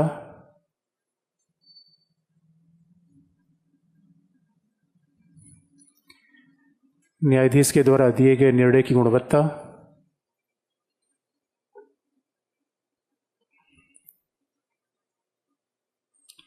न्यायाधीश के द्वारा लिखे गए शोध पत्र,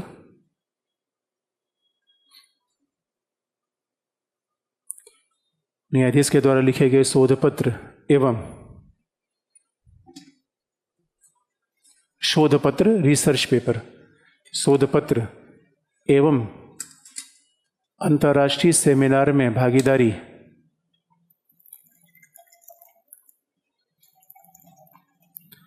अंतर्राष्ट्रीय सेमिनार में भागीदारी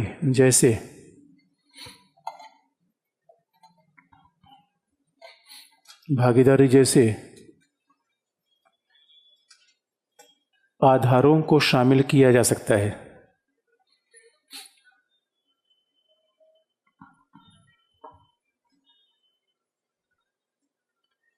आधारों को शामिल किया जा सकता है।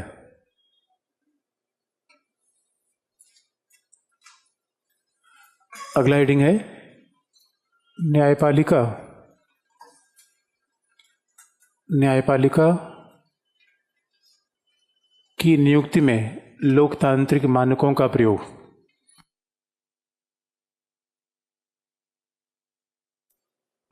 न्यायपालिका की नियुक्ति में लोकतांत्रिक मानकों का प्रयोग।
सॉरी क्या कहा आपने?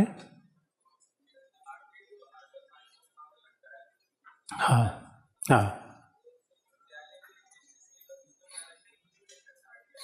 नहीं आरटीआई लगता है कुछ मामलों में, जैसे कि निर्णय के बारे में आप पूछ सकते हैं, बाकी उनकी संपत्ति क्या है, उनके कितने लोग न्यायालय में काम करते हैं, ये बात आप आरटीआई से नहीं पूछ सकते।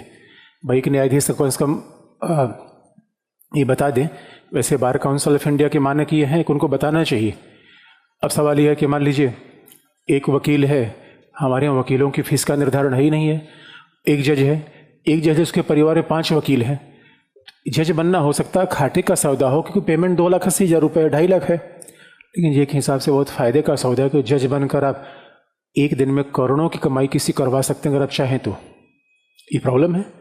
तो भाई हमें पता ही नहीं। अगर मैं आरटीआई थ्रू जानना चाहता हूँ इस जज के कितने रिलेटिव हैं, कितने हैं जो बार में हैं, बताइए। ये आरटीआई आप नहीं मांग सकते उनसे। यही तो प्रॉब्लम। आपकी संपत्ति क्या बताइए, आप तो हर आदमी से पूछते हैं। भाई आईएएस अधिकारी बहुत चिढ़ते हैं। और दोस्तों जबकि ये नहीं जानते, और जब ये अपना निर्णय लिखते हैं तो कितना पोथन्ना देते हैं निर्णय में। 150 शब्दों का ही लिखा नहीं दोस्तों। मैं 150 शब्दों में लिखा होता तब जानते हैं निर्णय क्वालिटी क्या होती है। अभी जब इनका निर्णय आता है दोस्तों, ये शेक्सपियर कविता का उल्लेख करते हैं। क्या बिला वजह की बात है, एक सीधी बात। अब शेक्सपियर कविता कौन पूछ रहा है? निर्णय देना है कि तुम्हें कविता बताना है? ये जितनी क्लास 5 से लेकर बीए में, एमए में, एलएलबी में जितनी कविताएं कहानी पढ़ते हैं, सब बातें उसी में खोज देते हैं। क्या जरूरत है यार तुमको लिखने की? इतना बड़ा बड़ा निर्णय देते हो। इसे याद रखिए दोस्तों, न्यायपालिका में बड़ा घालमेल है। अगर हमने सब संस्थाओं में पढ़ा, संसद में पढ़ा, कार्यपालिका में पढ़ा, तो न्यायपालिका में भी है। लेकिन सिक्के का दूसरा पहलू भी है, लेकिन अभी पहले पहलू हम देख रहे हैं। इसे निराशावादी होने की आवश्यकता नहीं। ऑल इज वेल, अंतिम मामला ठीक होगा। क्या लिखा आपने? हाँ, पहला उच्चतम न्यायालय में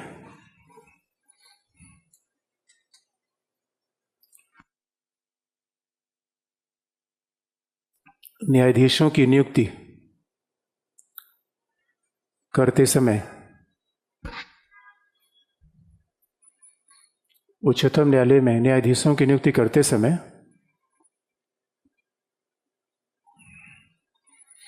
लोकतांत्रिक मानकों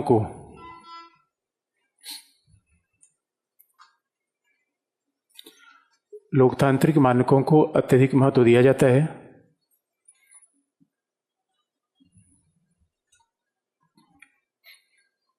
लोकतांत्रिक मानकों को अत्यधिक महत्व दिया जाता है,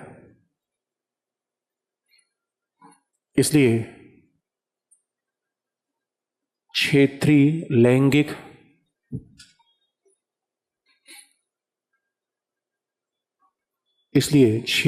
लैंगिक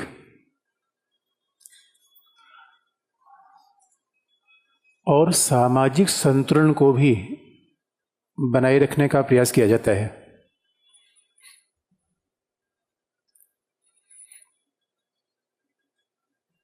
सामाजिक संतुलन को भी बनाए रखने का प्रयास किया जाता है।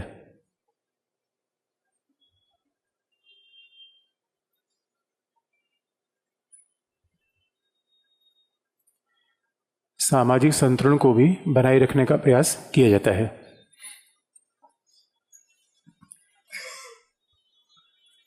इसीलिए उच्चतम न्यायालय में अल्पसंख्यकों,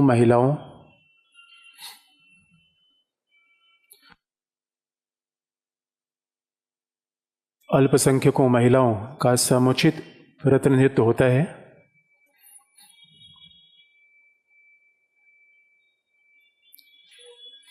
अल्पसंख्यकों एवं महिलाओं का समुचित प्रतिनिधित्व होता है।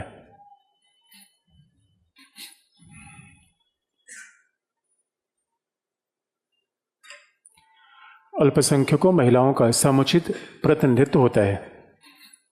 अगला हेडिंग है मुख्य न्यायाधीश की भूमिका।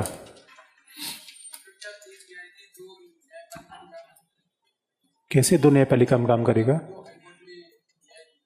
कैसे हो सकता है? नहीं हो सकता। तो अगला हेडिंग है मुख्य न्यायाधीश की भूमिका।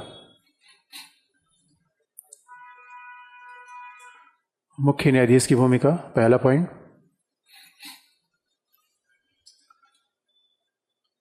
मुख्य न्यायाधीश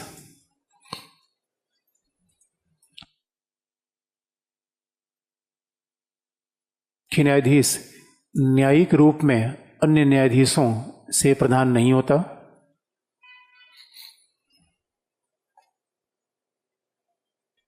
मुख्य न्यायाधीश न्यायिक रूप में अन्य न्यायाधीशों से प्रधान नहीं होता।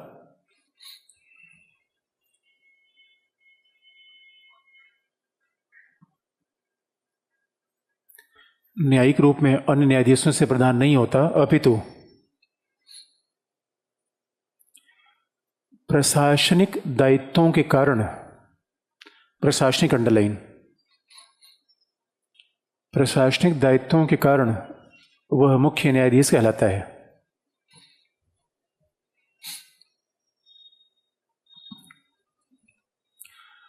प्रशासनिक दायित्वों के कारण वह मुख्य न्यायाधीश कहलाता है। प्रशासनिक दायित्व अंडरलाइन। अब बात को दोस्तों ऐसे समझिए, क्योंकि मुख्य न्यायाधीश की भूमिका पे बड़े विवाद आ गए थे। इसका मतलब है जैसे आप तो सब कॉलेज यूनिवर्सिटी से पढ़ के आए हैं। जिस कॉलेज या यूनिवर्सिटी में आप थे जहाँ जिसका HOD था, हेड ऑफ डिपार्टमेंट था, हेड ऑफ डिपार्टमेंट का ये बिल्कुल मतलब नहीं था विषय को बहुत जानने वाला होगा। हेड ऑफ डिपार्टमेंट का मतलब है उसे पढ़ाने के अलावा कुछ प्रशासनिक काम दे दिए गए, ये HOD काम था। इसी प्रकार से अगर किसी भी, मान लीजिए कि पुट्टा स्वामी केस में चीफ जस्टिस भी थे, और हमारे यहाँ जितनी बेंच होती है उसमें चीफ जस्टिस होते हैं, तो चीफ जस्टिस के निर्णय का महत्व अन्य न्यायाधीशों से 1.5 गुना या 2 गुना नहीं होता। ऐसा नहीं है कि चीफ जस्टिस का निर्णय, अगर कहीं चीफ जस्टिस रहेंगे तो उनके निर्णय को बहुत महत्व दिया जाएगा, बिल्कुल नहीं होगा। उनको प्रशासनिक काम ज़्यादा दिए गए हैं, ये फर्क है। जैसे अभी तो बेंच के कंपोजिशन के मामले में विवाद हुआ था उच्चतम न्यायालय के चीफ जस्टिस में कई ऐसे मामले हैं जहां वो प्राइमरी रोल में होता है। जैसे आप देखेंगे भारत के उच्चतम न्यायालय में जो जज होते हैं उसमें अभी तो हम जिस न्यायाधीश की बात कर रहे हैं कि न्यायाधीशों की नियुक्ति, हमारे संविधान में न्यायाधीश भी कई प्रकार के हैं। जैसे संविधान में एक न्यायाधीश है एक्टिंग चीफ जस्टिस,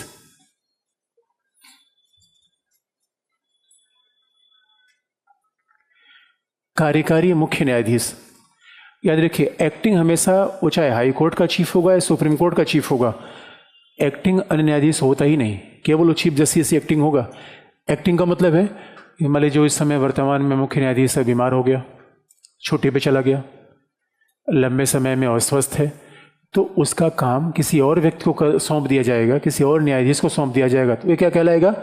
कार्यकारी मुख्य न्यायाधीश। पहला संविधान में लिखा गया ऐसा। उसके अलावा भी और न्यायाधीश कल्पना है एडहॉक जज, तदर्थ न्यायाधीश। ये उच्चतम न्यायालय की बात मैं कर रहा हूं, हाईकोर्ट की बात नहीं है अभी। उच्चतम न्यायालय में तदर्थ न्यायाधीश से अपॉइंट होता है, और तदर्थ का मतलब है एक्टिंग हमेशा चीफ होता है, एक्टिंग और न्यायाधीश हो ही नहीं सकता, क्योंकि बाकी एक न्यायाधीश से खत्म होने से क्या फर्क पड़ेगा? चीफ नहीं है फिर तो कोई प्रशासनिक काम देखेगा। और हम इसकी प्रशासनिक भूमिका के बताते समय को क्लैरिफाई कर दें, कई प्रकार के संविधान में जजेस हैं। एडहॉक का मतलब है कि मान लीजिए कि न्यायपालिका में कोरम नहीं है। अब आप कहेंगे कोरम कितना होता है? कोरम की संख्या निश्चित नहीं है, क्योंकि अब मान लीजिए कि उच्चतम न्यायालय में 31 न्यायाधीश हैं, तो उच्चतम न्यायालय में 2-2 न्यायाधीशों की डबल बेंच होती है, वो 15 बनी हुई है। एक न्यायाधीश हर बेंच में है, 15 बेंच में उधर है। अब मान लीजिए 3-5 न्यायाधीशों की बेंच बनी हुई है, 5 न्यायाधीशों की बेंच है, उससे बड़ी बेंच संवैधानिक कहलाती है। और उच्चतम न्यायालय में कोई एक न्यायाधीश की बेंच होती ही नहीं, सबसे छोटी बेंच है डबल। उसके बाद 3 न्यायाधीश की बेंच, 5, 7, 9, इस तरीके से आगे बढ़ता है। इस वजह से अब सवाल है कि जितनी भी, अब मान लीजिए हमारे पास 10 बेंचेज एक साथ काम कर रही हैं, 10 बेंचेज में हर बेंच में एक न्यायाधीश नहीं है, इसका मतलब है कोरम नहीं है, कोरम नहीं हो पा रहा है। कोरम नहीं हो पा रहा है तो ये कोरम बनाए रखना किसका काम है? चीफ जस्टिस का। इसलिए एडहॉक जज अपॉइंट किया जाएगा चीफ जस्टिस राष्ट्रपति की पूर्व सलाह से। तो फिर यहां इसका प्रशासनिक रोल आ गया, ये काम और कोई न्यायाधीश नहीं करेगा। यानी एडहॉक जज कैसे बनेगा? मुख्य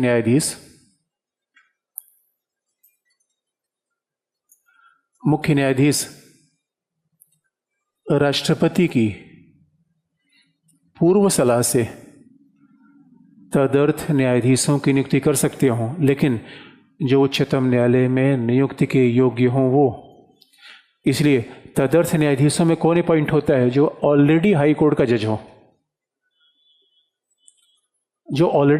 जज हो, और चूंकि तदर्थ न्यायाधीश कम होगा जब कोरम ना हो, उच्चतम न्यायालय में गणपूर्ति का अभाव हो, कोरम का अभाव हो। ये देखेंगे मुख्य न्यायाधीश की प्रशासनिक भूमिका आ गई। तो मुख्य न्यायाधीश उच्चतम न्यायालय के राष्ट्रपति की सहमति से किसको नियुक्त करेगा? एडहॉक जज। संविधान में एक और भी न्यायाधीश की बात है, रिटायर्ड जज, अवकाश प्राप्त न्यायाधीश।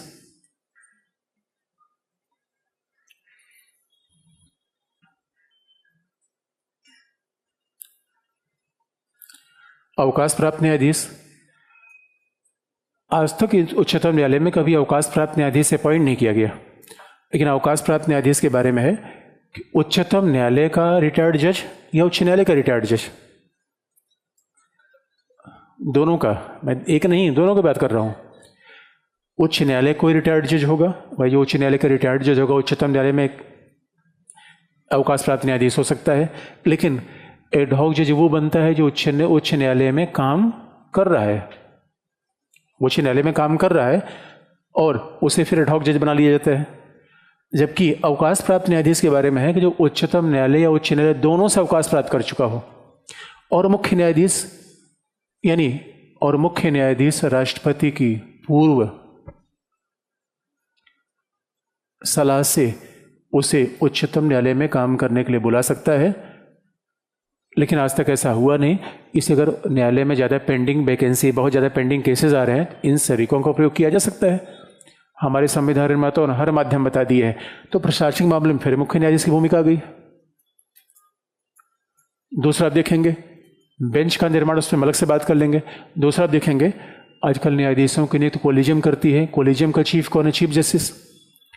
इसे कोलिजियम किसी भी नाम को कहेगा कि इनका अपॉइंटमेंट हो जाए, उसमें चीफ की राय शामिल होनी ही चाहिए।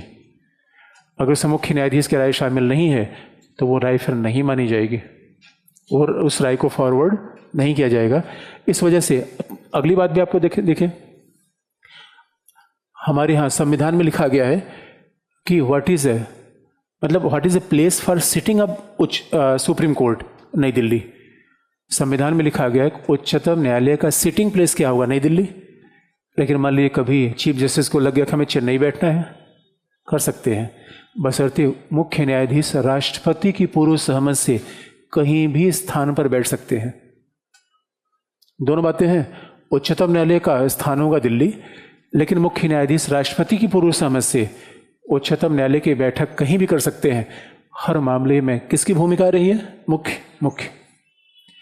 ये उसकी प्रशासनिक शक्ति है, इसलिए उसे क्या कहते हैं? Chief justice. ये उसे चीफ जस्टिस करते हैं, जो और किसी न्यायाधीश के पास वो शक्तियां नहीं है। बाकायदा न्याय के मामले में कहीं चीफ नहीं है। और किसमें चीफ है? अगला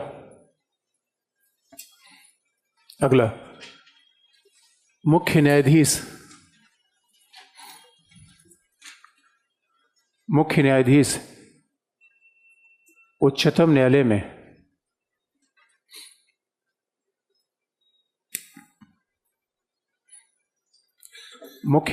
उच्चतम न्यायालय में बेंच का गठन करता है।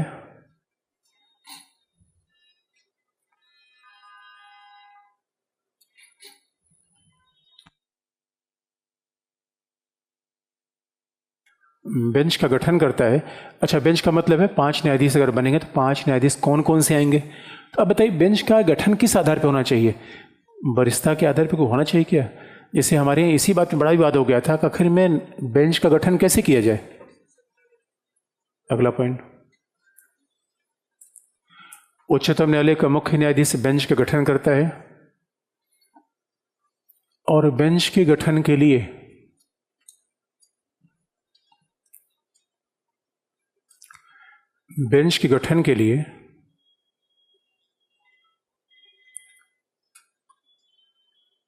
मुख्य न्यायाधीश के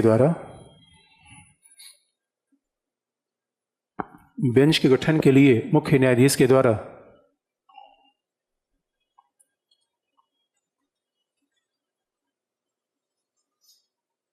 वरिष्ठता के सिद्धांत का पालन नहीं किया गया है।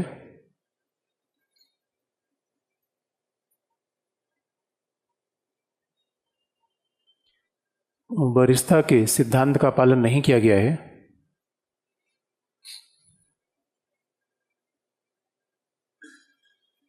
बल्कि बेंच के निर्माण में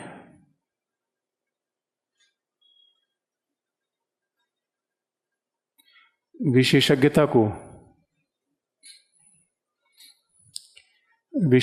को महत्व दिया जाता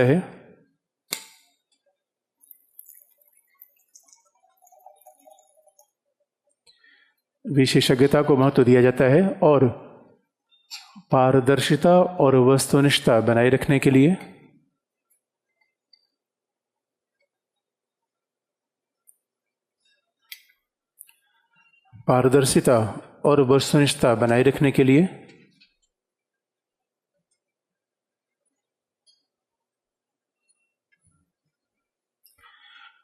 रखने के लिए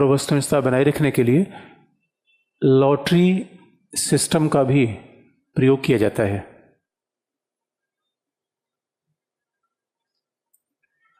वस्तुनिष्ठता और पारदर्शिता बनाए रखने के लिए लॉटरी सिस्टम का भी प्रयोग किया जाता है। अब देखिए, यहाँ विशेषज्ञता का मतलब ये है, देखिए मान लीजिए 31 न्यायाधीश हैं और आप ये जानते हैं कि न्यायाधीश अलग अलग मामलों के विशेषज्ञ होते हैं। कई जो लॉयर होते हैं, जज होते हैं, कई लोगों ने अपनी प्रैक्टिस की है क्रिमिनल लॉयर के मामले में, कई लोगों की प्रैक्टिस है सर्विस के मामले में, कई लोगों की प्रैक्टिस है कॉन्स्टिट्यूशन लॉ के मामले में, कई लोगों की प्रैक्टिस है इन्वायरमेंटल लॉ के मामले में, अलग अलग न्यायाधीशों की। कई लोगों का कॉरपोरेट काम है, वकील अलग अलग फील्ड के होते हैं। आप एक ही वकील सारा काम नहीं कर सकते। इसका मतलब है वकील अलग अलग फील्ड से होंगे, जज अलग अलग फील्ड से होंगे ही। जस्टिस शलमसर के ये ऑब्जेक्शन था। जस्टिस शलमसर ने दीपक मिश्रा के ऊपर जो आरोप लगाए थे, उनका ये कहना था कि दीपक मिश्रा के द्वारा केसेस को बहुत सीनियर लोगों को नहीं दिया जा रहा है। अभी अब इसके पहले जितने भी केसेस के डिस्ट्रीब्यूशन की हिस्ट्री उठा के आप देखिए, सीनियरिटी के सिद्धांत का पालन करना बड़ा मुश्किल है। क्योंकि याद रखिए, अपॉइंटमेंट और चीफ जस्टिस तक तो बात सही है कि जज सीनियर है जूनियर है, जज के निर्णय का एक ही वैल्यू है, तो कैसा सीनियर और कैसा जूनियर। अगर सोच के देखिए, 31 जज में सीनियरिटी जूनियरिटी केवल इतना बनती है, जो सीनियर होगा वो हो सकता है चीफ जस्टिस बन जाए, बाकी जूनियर के निर्णय का महत्व कभी कम थोड़े होता है। एक बार अगर वो अपॉइंटमेंट हो गया, सारे कोलीग हो गए। वकील सीनियर और जूनियर होता है, जजेस नहीं। पहला ऑब्जेक्शन ये था। दूसरा, अब मान लीजिए जस्टिस शलमसर के बातें में कई जगह कॉन्ट्रडिक्शन था। कॉन्ट्रडिक्शन इसलिए था कि एक बार उन्होंने ये कंप्लेन किया था जस्टिस ठाकुर के समय, उनकी कंप्लेन बहुत पुरानी थी। उन्होंने कहा था कि मैं सर्विस मामलों का एक्सपर्ट हूं और जस्टिस ठाकुर ने आज तक मुझे कोई सर्विस रिलेटेड मामला नहीं दिया। इसका मतलब यहां वो विशेषज्ञता का तर्क दे रहे थे, और बाद में उन्होंने क्या तर्क दिया? वरिष्ठता का। अब सवाल ये है, ये मान लीजिए कोई क्रिमिनल लॉयर है और वो बाद में जज बन गया, क्रिमिनल के मामले उसको दे दिए। जूनियर है सीनियर है, ये क्राइटेरिया आप कहाँ से लेके चल रहे हैं? इस वजह से न्यायाधीशों में जब बेंचेस का निर्माण होता है, पारदर्शिता उसमें होनी चाहिए। अब मान लीजिए कि हमने कहा कि अब सर्विस सेक्टर को हल करने वाले 4 मामले हैं, 4 न्यायाधीश हैं, हमें लेना एक को है, हमें लेना एक को है। और आपने देखा होगा, अगर आप सीनियरिटी का मामला ही अगर आप करेंगे तो आपने देखो 3 तलाक के मामले को जिन न्यायाधीशों को दिया गया था, सभी लोग अलग अलग धर्म से थे। अब इसमें कौन सा सिद्धांत आप लागू करेंगे? तो कई लोगों ने कहा कि नहीं, सारे न्यायाधीश मिलकर या कुछ वरिष्ठ न्यायाधीश मिलकर बेंच का गठन करें। दोस्तों, हेड एक होगा, हेड 4 नहीं हो सकते, और हेड 4 होगा तो कोई निर्णय हो नहीं पाएगा। तो ये बड़ा विवाद का सवाल है, लेकिन पारदर्शिता के मामले में तो कोई कंप्रोमाइज नहीं होनी चाहिए, जिस किसी को ये शक ना हो कि नहीं निर्णय गलत तरीके से किया गया। अगला पॉइंट,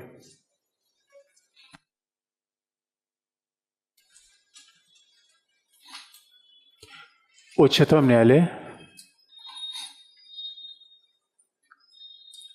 न्यायालय प्रशासन में पारदर्शिता, उच्चतम न्यायालय प्रशासन में पारदर्शिता को क्रियान्वित करवाता है।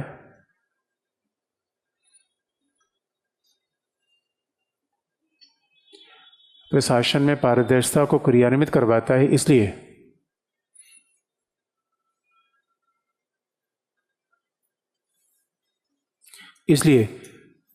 न्यायालय की कार्यप्रणाली भी पारदर्शी होनी चाहिए।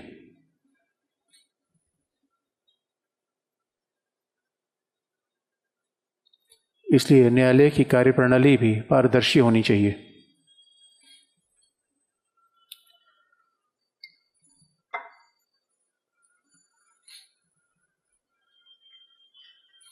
और वास्तविकता तो यह है कि हमारे संविधान ने कल्पना की थी कि कार्यपालिका बनाम न्यायपालिका होगी।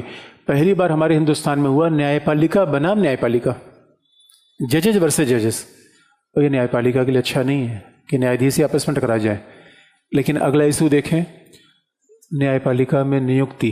अगला है अपॉइंटमेंट, न्यायाधीशों की नियुक्ति। अच्छा, न्यायाधीशों की नियुक्ति से पहले हाईकोर्ट के न्यायाधीशों की योग्यता यहाँ कंपेयर कर दें। अच्छा, नियुक्ति पहले हाईकोर्ट के न्यायाधीशों को कंपेयर कर दें आपको ऑब्जेक्टिव एग्जाम के लिए। ये चीज़ आप उच्च न्यायालय के न्यायाधीशों की योग्यता उच्चतम न्यायालय से कंपेयर कर दें तो पहला होगा, भारत का नागरिक होना ही चाहिए। दोस्तों, ये नागरिक होने का बड़ा फायदा है। ये नागरिकता केवल मतदान तक नहीं होती दोस्तों, ये बात याद रखने की है, राष्ट्रपति बनने तक जाती है, सांसद बनना, सब जगह नागरिक होना चाहिए, भारत का नागरिक होना चाहिए। और यहाँ पे है उच्च न्यायालय के बजाय ये लिखा हुआ है, भारतीय क्षेत्र के किसी न्यायपालिका में 10 वर्षों तक, उच्च न्यायालय में दोनों 10 वर्ष है, यहाँ 10 वर्ष है, 5 वर्ष है। जो ध्यान रखना है कि यहाँ लिखा है भारतीय क्षेत्र के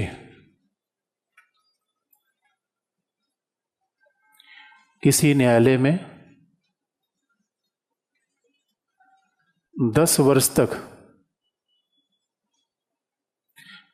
तक न्यायिक अधिकारी के रूप में कार्य किया हो।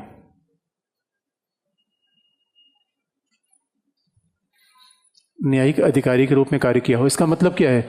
जो डिस्ट्रिक्ट जज होए वही हाई कोर्ट में जाएगा। भारतीय क्षेत्र के न्यायालय में 10 वर्ष तक न्यायिक अधिकारी के रूप में काम किया हो, इसका मतलब कौन होगा?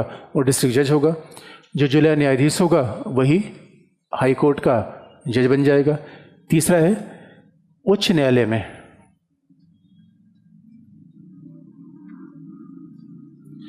उच्च न्यायालय में 10 वर्षों तक वकील के रूप में, या 2 या 2 से अधिक उच्च न्यायालय में लगातार 10 वर्ष, उच्च न्यायालय में 10 वर्ष तक वकालत की हो। ये हाई कोर्ट के न्यायाधीशों की योग्यता है। तीसरा पॉइंट वहां पे नहीं है। राष्ट्रपति की दृष्टि में प्रसिद्ध विधिवेत्ता होगा, वो पॉइंट हाई कोर्ट में नहीं है। तो हाई कोर्ट के न्यायाधीशों में दोनों में 10 वर्ष है। जज 10 वर्ष तक रहेगा या वकील 10 वर्ष तक। लेकिन वकालत कहाँ होनी चाहिए? हाई कोर्ट में। हाई कोर्ट में जज बनने के लिए वकालत हाई कोर्ट में होनी चाहिए, और सुप्रीम कोर्ट में जज बनने के लिए वकालत हाई कोर्ट में होनी चाहिए। दोनों में हाई कोर्ट, क्योंकि हमारे यहाँ सुप्रीम कोर्ट में वकालत सही में, सुप्रीम कोर्ट में केस ही कितने जो वकालत आप करेंगे? सारे केस सही मामले में हाई कोर्ट के वकील होते हैं। कहते हैं सुप्रीम कोर्ट, क्यों अच्छा लगता है सुप्रीम कोर्ट? भाई वकील ही बताना है, सबसे बड़ा वकील न बताए।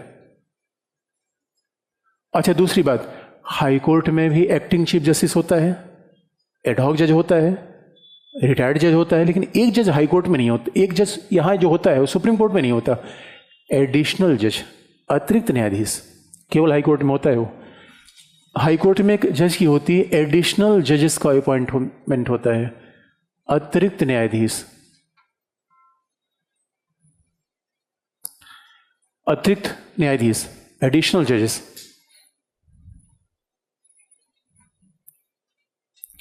ये एडहॉक नहीं है, आप ऑब्जेक्टिव एग्जाम के लिए याद रखिएगा, एडहॉक नहीं है, एडिशनल है। अतिरिक्त न्यायाधीश, अतिरिक्त न्यायाधीशों की नियुक्ति 2 वर्ष के लिए होगी,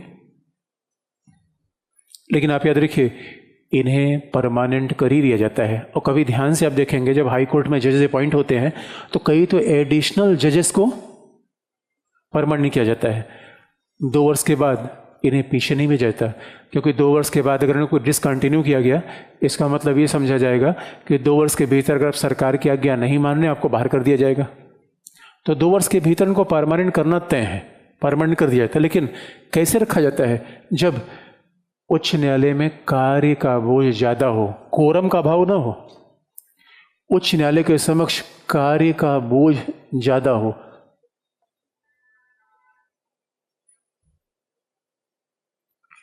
उच्च न्यायालय में कार्य का बोझ ज्यादा हो जब एडिशनल जज बनेगा। कोरम का अभाव हो तब क्या होगा? एडहॉक। तो ये सुप्रीम कोर्ट हाई कोर्ट के बीच का फर्क है। और आप जानते हैं कि सुप्रीम कोर्ट का रिटायर्ड न, तो यहां तो कोई मिनिमम उम्र है ना, यहां कोई मिनिमम उम्र है। हाँ, बस रिटायर होने की उम्र यहां 62 साल है, यहां 65 साल, 65 साल। हाँ, ये भी याद दिला दें, अगर उच्चतम न्यायालय के न्यायाधीश की उम्र के बारे में कोई समस्या हो तो पार्लियामेंट लॉ के द्वारा तय करेगी, लेकिन यहां उम्र का मामला राष्ट्रपति तय करेगा, पार्लियामेंट नहीं। थोड़े थोड़े फर्क लिख दिए गए हैं। यानी कोई उम्र से संबंधित कोई मामला हो तो उच्चतम न्यायालय के न्यायाधीशों की उम्र का निर्धारण संसदीय विधि से होगी, लेकिन यहां उम्र से संबंधित मामलों को या विवादों को राष्ट्रपति निर्धारित करेगा, पार्लियामेंट नहीं। बाकी तो वेतन भत्ते संख्या, और चूंकि उच्च न्यायालय की कोई संख्या ही नहीं है, उच्च न्यायालय 24 न्यायालय है तो अलग अलग संख्या है, इसलिए वहां कोई निर्धारित संख्या हो ही नहीं सकती। इसलिए उच्च न्यायालय के न्यायाधीशों की संख्या कौन निर्धारित करता है? राष्ट्रपति। राष्ट्रपति, संसदीय विधि से नहीं, राष्ट्रपति तय करेगा, और राष्ट्रपति के आदेश से सब चीजें चलती हैं।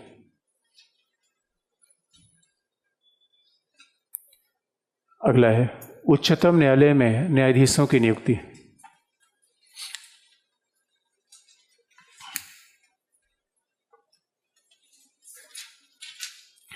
या तो कुछ पूछना हो तो, नहीं तो आगे इसको खत्म कर दें। किसमें? होते हैं, संविधान में सारी बात है। अरे एडिशनल अलग है यार, एडिशनल का मतलब परमानेंट जज है, बस केवल 2 साल के लिए बनेगा, उसके बाद परमानेंट हो जाएगा। परमानेंट, हाँ, कार्य का बोझ बढ़ेगा तब आएगा। क्या? अरे भाई अवकाश में मतलब रिटायर्ड जज के लिए कोई आधार बना ही नहीं गया। जब चीफ जस्टिस चाहे उच्चतम न्यायालय से कह के बुला ले, केस की संख्या बताई नहीं गई, संविधान में ऐसा नहीं लिखा गया। हम व्यवहार की बात कर रहे हैं, यहां संविधान में लिखा गया है काम का बोझ बढ़े तो बनाइए। क्या? महाभियोग अभी आपको बता देंगे। अगला हेडिंग है, बताइए। एडिशनल जज निश्चित तौर पर डिस्ट्रिक्ट कोर्ट से आता है, डिस्ट्रिक्ट कोर्ट प्रमोट करके हाई कोर्ट जाएगा। भाई योग्यता तो वही होनी चाहिए, चाहे एडिशनल हो चाहे परमानेंट हो। इसको हटा दें। अगला है उच्चतम न्यायालय में न्यायाधीशों की नियुक्ति।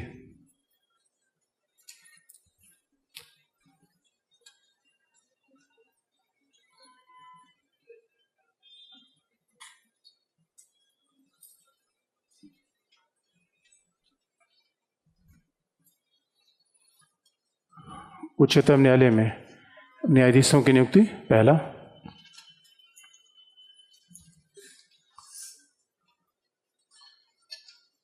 उच्चतम न्यायालय में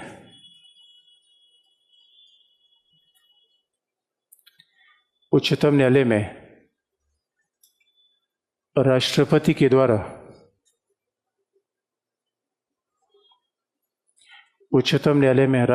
द्वारा न्यायाधीशों की नियुक्ति की जाएगी।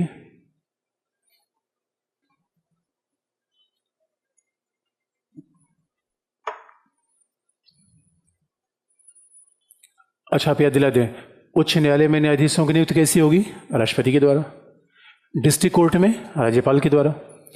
उच्चतम न्यायालय में राष्ट्रपति के द्वारा न्यायाधीशों की नियुक्ति की जाएगी। तो आप कहेंगे कौन सी बड़ी बात है? बड़ी बात आगे है या नहीं है? क्योंकि याद रखिए, बाकी हमारे पदाधिकारियों के लिए आप सीएजी पढ़ लीजिए। सीएजी, इलेक्शन कमीशन, न्यायाधीशों का अपॉइंटमेंट का तरीका और सबसे अलग है। हमारे संविधान में जब भी लिखा यूपीएससी के चेयरपर्सन का अपॉइंटमेंट राष्ट्रपति करेगा। अच्छा, ये भी हमने बता दिया कि राष्ट्रपति इसको अपॉइंट करता है बाकायदा अपनी मुहर और सील से, वारंट एंड सील से। राष्ट्रपति का सिग्नेचर होगा, राष्ट्रपति का मुहर मारी जाएगी। और न्यायाधीशों के बारे में लेकिन कहा गया राष्ट्रपति अपॉइंट करेगा, इतनी बात नहीं है। अच्छा, राष्ट्रपति किसी को न्यायाधीश अपॉइंट करेगा, इसका मतलब राष्ट्रपति अपॉइंट करेगा मंत्रिपरिषद की सलाह पे। तो हर जगह तो मंत्रिपरिषद की बात लिखी नहीं जाती, हमने पहले आपको बता रखा है राष्ट्रपति में। लेकिन न्यायाधीश की नियुक्ति के समय एक ऐसी बात लिखी गई है जो और किसी पदाधिकारी के लिए नहीं लिखी गई है। इसलिए हमारे संविधान का सबसे महत्वपूर्ण पद अगर पूछा जाए तो कौन है? न्यायाधीश। अधिकारियों में, सीएजी में, इलेक्शन कमीशन में, यूपीएससी चेयरपर्सन में सबसे महत्व का पद अगर कोई है वो न्यायाधीश है। काम बड़ा टिपिकल किस्म का होता है दोस्तों। देखिए, काम बड़ा टिपिकल किस्म का होता है। और टिपिकल किस्म का इसलिए है, उच्चतम न्यायालय का न्यायाधीश हर दिन सरकार के खिलाफ बोलता है, बोलना ही पड़ेगा उसको। अभी आपने देखा नहीं, उच्च न्यायालय का अस्थानक क्यों हटा दिया? सरकार के बाद अच्छी लगती है। सर, अस्थानक किसने हटाया? दोस्तों, मोदी से सवाल पूछना मुश्किल ही नहीं। कौन रोज रोज सवाल पूछता है? गोगोई। जरा सोच के देखिए, न्यायाधीश बनना कितना टफ है दोस्तों, ये बात याद रखिए। इसलिए हमारे संविधान निर्माताओं ने न्यायाधीशों को ऐसी स्वतंत्रता दी है कि कार्यपालिका उनके आसपास भटक ना पाए। और इसलिए हमारे यहाँ न्यायपालिका और कार्यपालिका के बीच में भेंट उठ होती नहीं। ये तो बहुत लंबे समय से कई बार सेमिनार वगैरह में प्रधानमंत्री और न्यायाधीश मिल जाते।